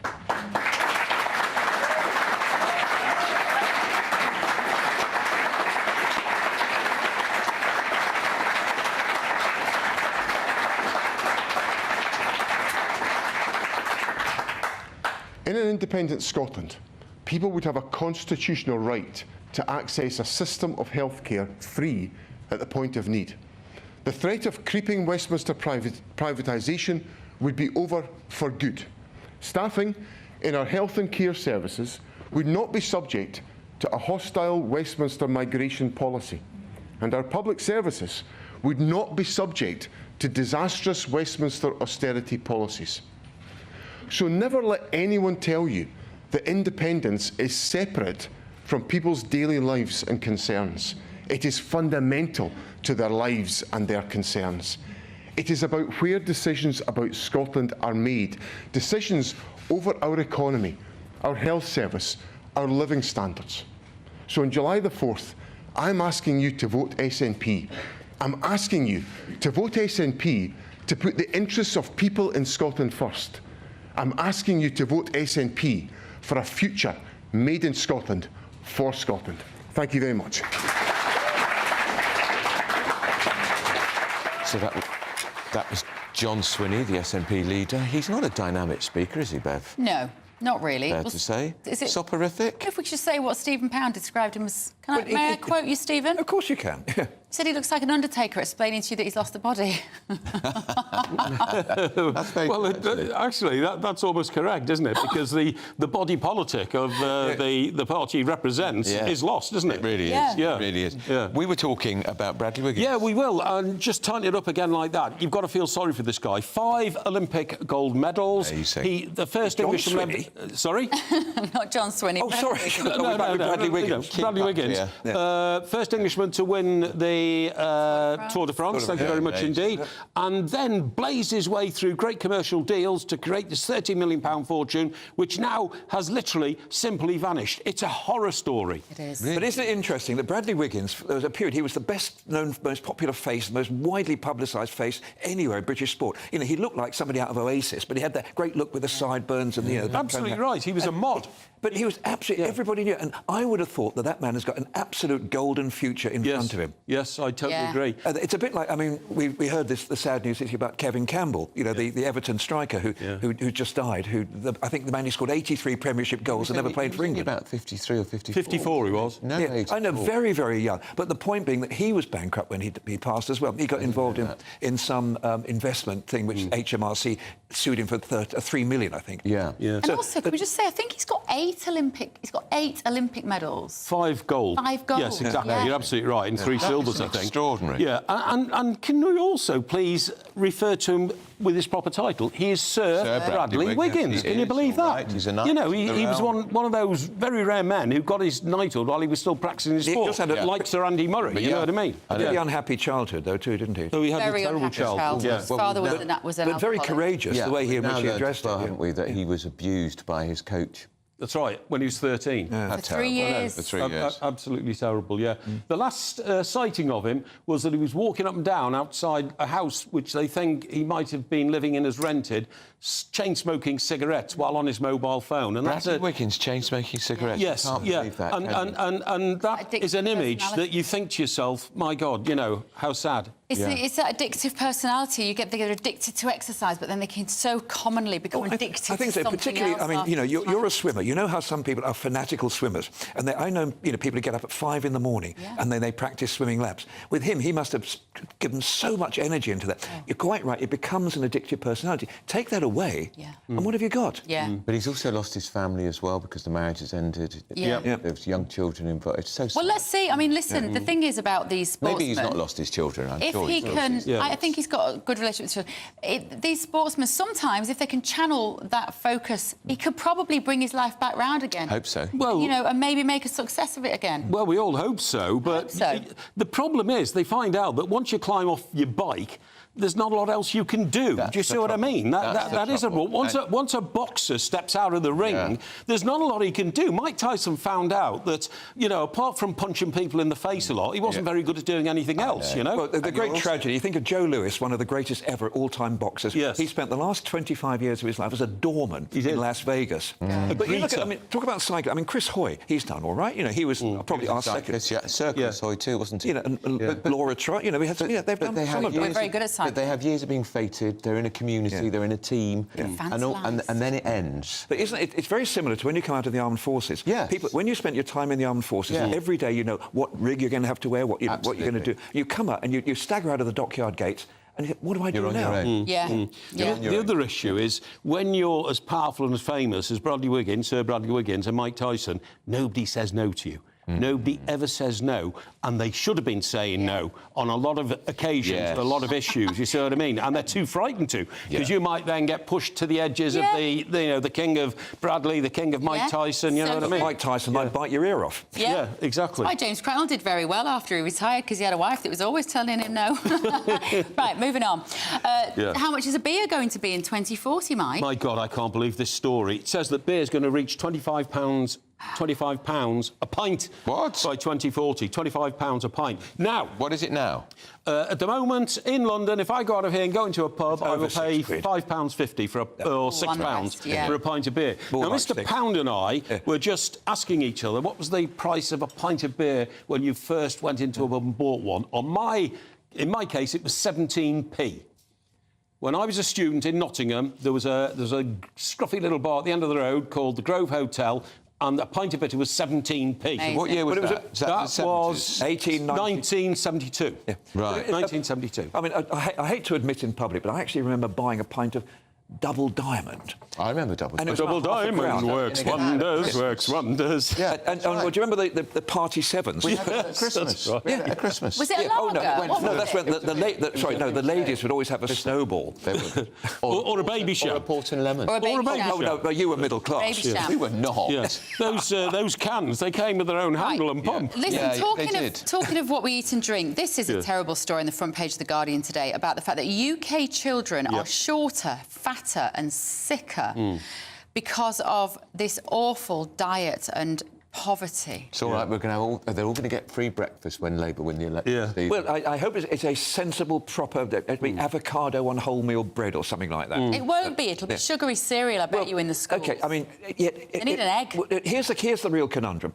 You know and I know there's a problem here. You know and I know that one thing the government could do is to actually force people to reduce the sugar and salt content. But the minute we do that, people say, oh, no, it's a nanny state. Well, I rather like the idea of having a nanny, personally, and I wish that we could actually have people... Jacob Rees-Mogg. Well, no, I was thinking more of Julie Andrews and that starched... When I saw this story, children getting shorter, fatter and sicker, I thought they're thinking of me when I was a kid. Were you a fat child? No, I wasn't a fat child, but do you know why? Because my mother fed me properly. Yeah. And this is the point I want to make here. Football every day. If parents took total responsibility for what they put into their children's body and made sure they didn't have too much pocket money to waste on all those sugary foods, we wouldn't need this now. My mum gave us... I mean, you've got to remember, my mum, like other mums, came out of the Second World War.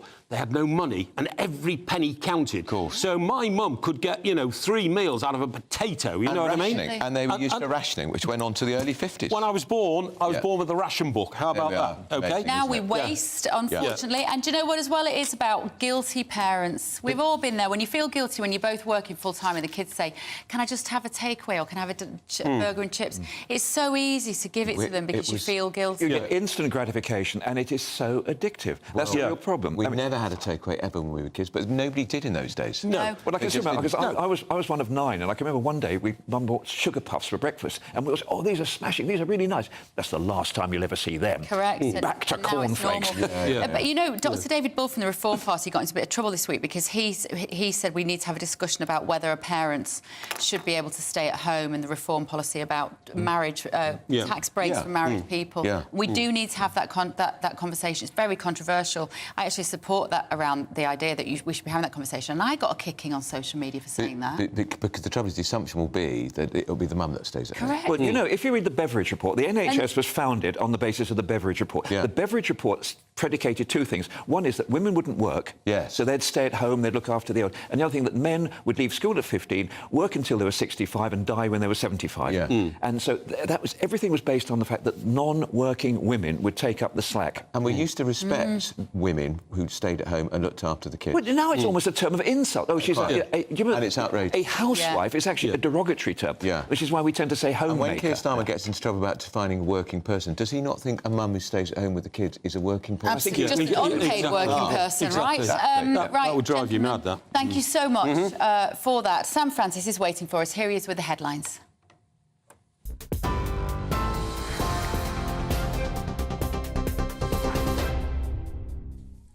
Very good morning to you. Just coming up to 31 minutes past 11. The top story from the newsroom this morning. The SNP has launched its election manifesto, describing it as the most left-wing offering from any party.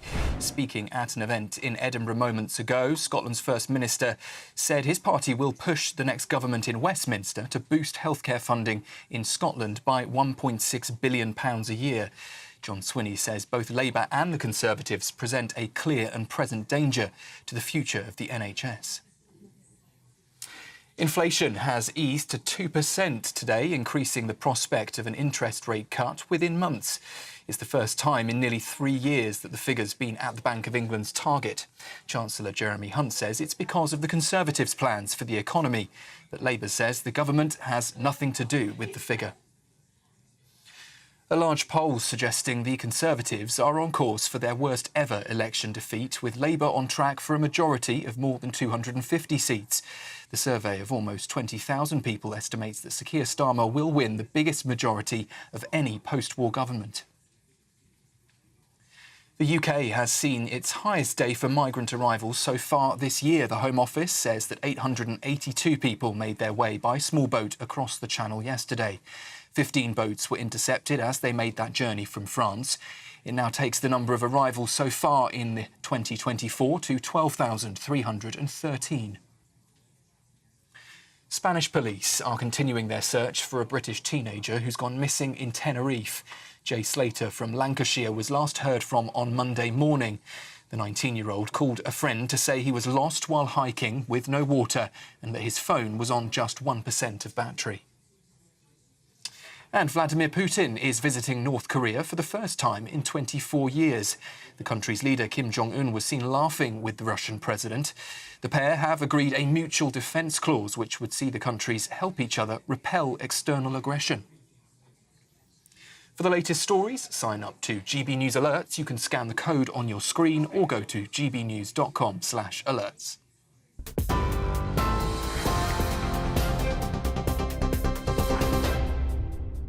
Cheers Britannia Wine Club proudly sponsors the GB News Financial Report. Well, here's how the markets are looking this morning. The pound will buy you $1.2729 and €1.1856. The price of gold this morning, £1,830.30 per ounce. And the FTSE 100 is at 8,186 points. Cheers Britannia Wine Club proudly sponsors the GB News Financial Report. Lovely. Emily and Tom are here. What have you got on the show this afternoon, folks? We're a bit worried this morning, aren't we? Just a tad. Why? We're a bit worried about the number of millionaires that are leaving the country. New numbers out today. 9,500 millionaires left the country last year. What? That is more than any country save for China. And there's, believe it or not, a lot of people who are saying, good riddance. Why would they be saying that with all the tax they pay here? Well, quite. And this is the problem. If millionaires are leaving this country, where do you think the tax burden's going to go? It's going to be Middle classes. Everyone else. Everyone else. Emily, Andrew, every millionaire's a policy failure. Surely we've heard all of those arguments. Why on earth does anyone need £1 million? That's the argument that people make, but it's strange, isn't it? Well, I imagine all happening under a Conservative government. But I think it's because they know a Labour one's coming too, with the non-dom tax changes, which the Tories have signed up to. The Tories changed the rules on non-doms. They did. The tax burden's the highest it's been ever in since the war. 70 years. Yep. And most perniciously, when we talk about the tax burden, everyone thinks that's sort of like the personal tax burden. It has risen the highest on the highest earners. The people who earn the most pay more tax as a percentage of their income than before. And if you look at particularly the top rate of tax, 45%, higher than anything under Blair. Yeah. The threshold for that hasn't just been frozen, it's been lowered. Everyone else has had frozen thresholds. See, I understand a lot of people will not be shedding a tear for the millionaires. Correct. But I'm thinking about the fact that it means everyone else is going to have to pay more and more tax. You know, top 1% pay 29% of income tax. OK, they pay the most of other taxes too. I mean, we need these people in the country. We need people who've got a bit of cash. And don't also, they employ people. They Yeah. run businesses. And They own houses. They could be innovators and creating enterprising businesses. It's very sad, and I think the number will accelerate. And someone who might be happy about this is George Galloway. He's going to be top of the show, launching his manifesto, Workers for Britain. Yes. Do we have any idea where people are going who are leaving? Yes, mainly the United States of America. Some are going to Dubai. Yeah. Some are going to Paris, which is interesting, but I suppose it's close. Yeah. But yeah, we do have. There is a list, and number one is the United States of America, particularly Florida. OK, the freedom state. Yeah. It's not a coincidence. Right. No. The non-lockdown state. Ron DeSantis' hometown. That's a very If I was interesting going to go anywhere, I'd go to Florida. Yes. If I just pack all my millions into my suitcase and I'll be waving you all goodbye. Right, don't go anywhere. Waving you goodbye just for 5 minutes. We're going to be talking about this inflation falling to 2%. This is Britain's Newsroom on GB News.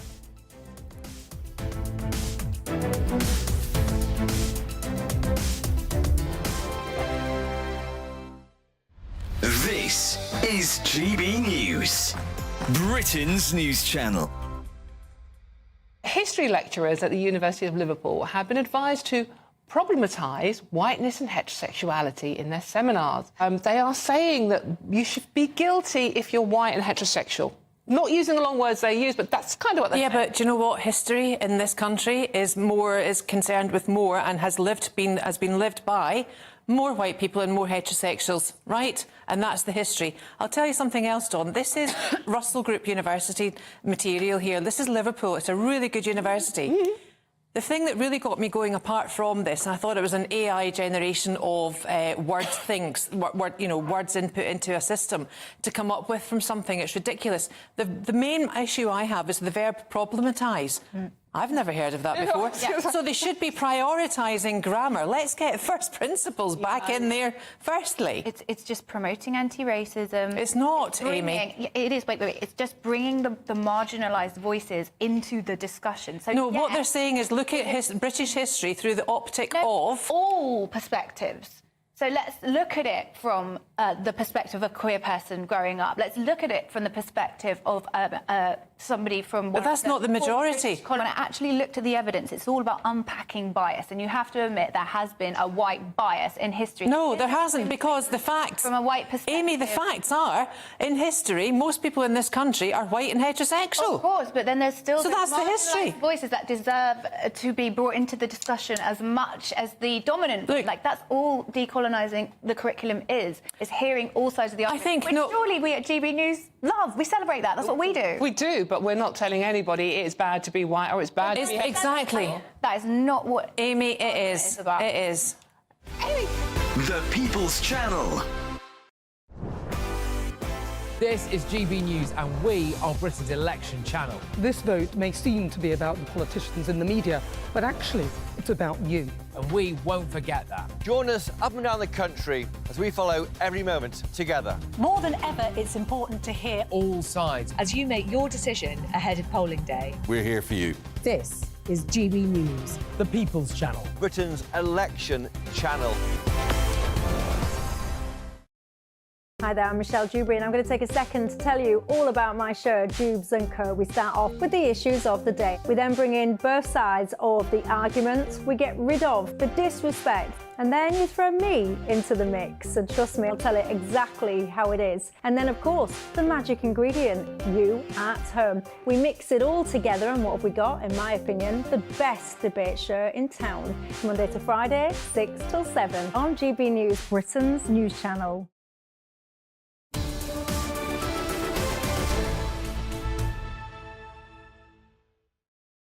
Time is 11:39 with Britain's Newsroom with Andrew Turner. And we're sending in lots of your views, your posts and comments. A lot of people are very exercised, aren't they, about... Lots of things. Yes. Well, Jill has just said, I know 2 millionaires who are leaving the country. They haven't left yet, but they will do if there is a Labour government. Richard said Labour embrace us proles and our reliance on the state. This is another one. Tony said, to be honest, if I was a millionaire, I would like to live somewhere more British, but unfortunately, I'm stuck in Manchester, England. That's your favourite city. Best city in the world, Tony, how dare you? And David said, surely everyone who owns a house worth more than £1 million is technically a millionaire. I was thinking that when Emily and Tom were discussing this, and they will go into the detail of it a bit more from midday. Because, I mean, the average house price in London, I'm going to Google it. I think it's 350,000 now. In London? Average house price in London. I think it is. Oh, that might be across the... No, that's across the country. Across the country. Average house price in London... is... Hold on, I call her, my assistant is 715,000. 715. So that's clocking up towards $1 million. Of course it is. So actually, you don't, you know, a lot of people will have mortgages on those houses. Yeah. But like you say, it's quite easy now to have £1 million of assets if you live in London, as in your property's probably worth that. Alex said we're taxed to the hilt because of mass immigration, paying for people who are here illegally. Barbara, this is a really good point. The expression is shooting yourself in the foot, clapping at millionaires leaving the country. That's all Labour voters who can't help being dim, but Labour MPs are trying to run the country is a nightmare thought. That's Barbara's opinion. If you remember, and of course in the 70s when Thatcher got in, the top rate of tax was 98%. Can you believe that? I find that amazing. So you kept 2%. It was only for people earning an awful lot of money, but that was why you had the people like Mick Jagger and Tom Jones all leaving the country because they didn't want to give the taxman 98% of their money. And the thing is now, of course, we might talk about income tax being about 50% for the highest earners, but once you've then paid your tax on your fuel, your tax on your green tax on your utility bill, you paid your tax on your bottle of wine, we're paying so much money to the government. We're taxed through the teeth, through the nose. Taxed. It's appalling. Absolutely. John has got in touch to say short, fat, weak kids, not enough meat, and mum at work. Now, John. I agree with you on the meat thing, but mum at work, can we just say parents at work? This is why this issue is so controversial. Because you presume that the woman has got to be chained to the kitchen sink. Yeah, and I think when David Paul was talking about that, the Reform guy, he probably could have said, and I'm not saying mum could stay at home, I'm saying a parent. He did. I think he did. Did he in the end? Yeah, he did. Right. He talked about parents, and I think it's one of those issues where it would be really great if working parents had the choice between the two of them, how they distribute that childcare allowance or tax break or whatever it is, and decide who has time at home with the children, because children do like to come home and have a parent there at the end of the day. Yeah. It's not a nice thing to say, and it's difficult to have purpose outside of the house, make money to pay all your bills, and still look after the kids properly. It is difficult. Now, interesting, one of the things that came out in the interview this morning that the Prime Minister did, he did a phone-in. He said he was pressed very hard on this. If they lose the election, and let's be honest, I don't think anybody, even in number 10 Downing Street, any longer thinks they can win the election, will he stay on as an MP? And he gave an explicit guarantee that he would. Well, I think I'm encouraged by that, because Tony Blair quit as Prime Minister and left the same day, which meant nobody's looking after his constituency. Now, you could argue when you're Prime Minister, you're not really looking after the constituency, you've got people doing it for you. David Cameron did exactly the same. Theresa May carried on as an MP, and she fought the 2019 election. If that's true, what Rishi Sunak has said today... Because he's got a house in California, remember, so he could very easily... Well, he's got houses all over the world. Yes, of course he has. Mrs, hasn't she? But this, if he loses the election, which he will, wins his seat and therefore steps down, and continues to live in and look after that constituency of Yorkshire for the next 4 years, I will have to eat some massive humble pie. Yeah. I think he will, because he's got 2 daughters who are in school. Now, you can take them out of school, but very disruptive for them. They're teenagers. But if that's true, why don't we believe him? I think I do. That undermines such a strong stereotype about him being a technocrat with his eye on the horizon to go and live in California with his billionaire lifestyle and his family running the digital ID system in India. It would make him... I mean, if he goes back on it, that would look terrible. Now, OK... But no one will care. Well, I think... By that point, he's only a backbench MP. I'm going to cut him some slack. I think he's true to his word here. Well, he said it before, but he was explicit today. He was? And said, I will serve the full term of a parliamentary term. I don't think he'll run again. After that, I'd be amazed if he does. But what a failure of communication, if that's true. What a failure of that department. If that's who he is, if that's not who we think he is, if that's who he is, they have to convince us. But you could say a lot about the failure to communicate who the Prime Minister is, because look what's happened in the last 4 weeks. Well, exactly. Right, still to come this morning, we've got some good news about the economy. Things apparently could be looking up. Stay with us. This is Britain's Newsroom on GB News. Hello and welcome to the latest forecast from the Met Office for GB News. High pressure today. That means most places are going to be fine. There'll be some warm sunny spells as well. Not entirely blue skies. There are a couple of things going on. First of all, some patchy cloud lingering across the UK under this ridge of high pressure as it builds in. And secondly, a weak frontal system will bring thickening cloud and some spots of rain into the far north of Scotland through the day. Freshening breeze here, but otherwise plenty of sunshine, and the early cloud tends to disappear through the afternoon. So we're going to see some sunshine breaking out, where we get the sunshine feeling pleasant enough. 22 to 23 Celsius in the south, 21 Celsius further north. Although for northern and northwest Scotland, we do see further thickening of the cloud, especially for Lewis and Harris, with some outbreaks of rain moving in by the evening. But for much of the rest of Scotland, sunny skies remain as we end the day, and increasingly sunny skies for Northern Ireland, Northern England as well as for Wales, the Midlands. Plenty of sunshine here, and temperatures at 6 p.m. still at 20 or 22 Celsius. Now, by the later half of the evening, the cloud and the outbreaks of rain, along with a freshening breeze, push into western Scotland, eventually sinking into the central belt but tending to fizzle out. Meanwhile, across the rest of the UK, it's staying dry overnight with clear spells, but temperatures will dip in sheltered rural spots down to 4 or 5 Celsius across parts of England and Wales. So a fresh start to Thursday, but a bright start nevertheless. Plenty of sunshine first thing for England and Wales. There's always the threat of some showers making an appearance later across the far southeast, but for the vast majority it's going to stay dry. Long spells of sunshine, just some patchy cloud around, and highs of 23 or even 24 Celsius. In the GB Newsroom, we bring you the news as it happens. With our team of dedicated journalists across the UK, GB News brings you accurate reporting of the day's topical agenda.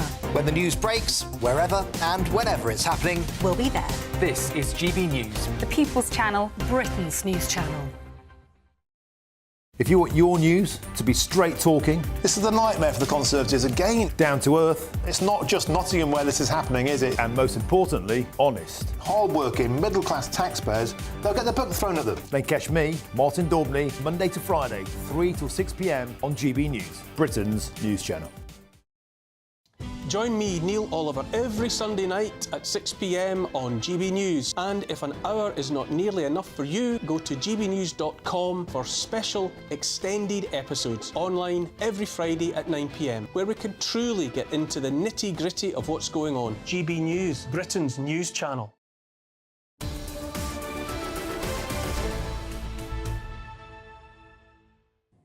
So inflation has fallen back to the Bank of England's 2% target for the first time in nearly 3 years, and a boost to the Conservatives' election campaign. So what do you make of this at home? Is it going to change your mind? Would you now think about voting Conservative? So today we are talking to Bill Green from North Devon. Geen without the R. Sorry, Bill, that must happen to you all the time. I'm so sorry. In beautiful North Devon this morning. Now, you're a farmer, Bill, I believe. So this news of the inflation coming down, is that how do you greet that? With enthusiasm? Well, I think, yes, we all would, wouldn't we? I mean, everybody wants to see inflation come down. A small amount of inflation, I think, is often a good thing. I think it brings our inflation down below many of our major competitors, and I guess theirs will follow us down. I think our economy is running parallel to many of the world economies and doing just as well, if not a bit better. So I think it's good news. I think it's good news for the government, good news for the country. I'm not sure it's good news for Labour, and I'm sure they won't present it as such. What is it like for being a farmer, Bill? Is it tough at the moment? Well, it doesn't look tough, does it, Andrew? No, I mean, I love being a farmer. I live in a beautiful part of the world. I still work hard in my late 60s, but it's great. Obviously, you know, we face the same headwinds as a lot of other businesses. You know, interest rates are higher than they were.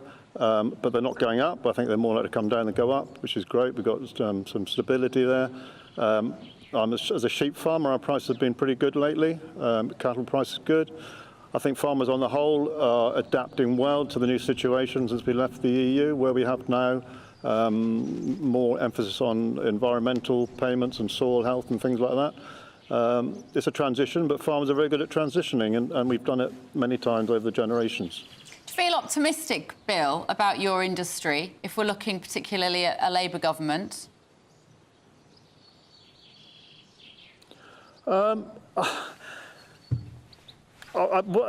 ex-Labour minister, farming minister actually a long time ago, said to me that why do farmers vote Tory when they always do much better under a Labour government than a Tory government? And I said, well, that's fine for the short time that you're in power, but unfortunately we pay for it afterwards. And I think that is the case. You know, sometimes policies that the Labour bring in might help farming or agriculture in the short term, but interestingly enough, in their manifesto, I think, I'm quoting from probably the Tories here, 37 words on the countryside and farming. So I've not got a lot of confidence, A, in that they've got a plan, and B, if they've got one, it's going to be any good.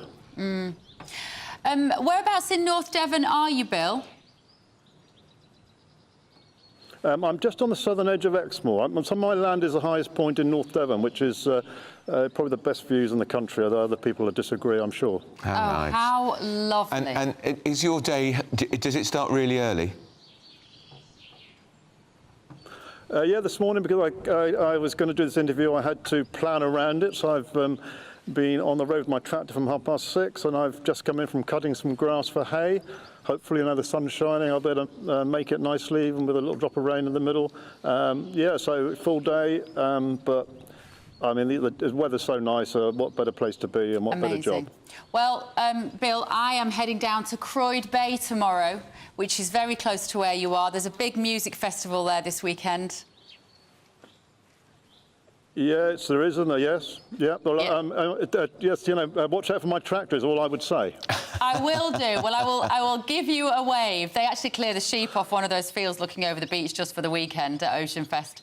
But glad to see the sun's out, Bill. Thank you so much Lovely for that to talk perspective. to you, Bill. What's this, Andrew Pearce? What bands will be at this festival? I don't know. It doesn't really matter. I swim in the sea a bit and I drink wine in the sunshine and see my friends. So this, Kevin Maguire was on earlier, is an old lefty, and he was up in his part of the world, Jarrow or North East, Tyneside, and a woman came up to him and said, she's called Red Jen, and she said, your mate Andrew Pearce is a complete cock. Will you give him this? So here it is.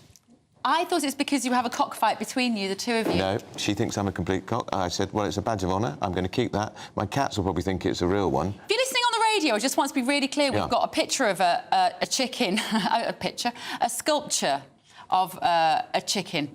Is a chicken the same as a cock? I don't know. I'm not going to get into too much detail here. A male poultry bird. And on that bombshell, I think we'd better go to Emily and Tom, but we'll see you tomorrow morning. Have a lovely afternoon. See you. Well, coming up on the show, a record number of millionaires are leaving the country. What does that mean for the rest of us and our tax burden? And a new report says children are getting shorter and fatter. But does the data really suggest that? Or is it all just smoke and mirrors? Also, we're going to be going live to George Galloway with his party's manifesto launch. Yes, lots more to come after your weather. Looks like things are heating up. Boxed boilers, sponsors of weather on GB News. Hello and welcome to the latest update from the Met Office for GB News. It's a beautiful start out there today and it's going to be fine for the vast majority. Warm, sunny spells. One exception, the far north and northwest of Scotland, where it is turning cloudier and there will be some outbreaks of mostly light rain as the breeze picks up through the morning. Otherwise, plenty of sunshine out there. The showers and thunderstorms that some spots received yesterday, a thing of the past. It's going to be settled as a ridge of higher pressure builds in, and in the sunshine, feeling pleasant enough. Temperatures not far from average. It's no heat wave.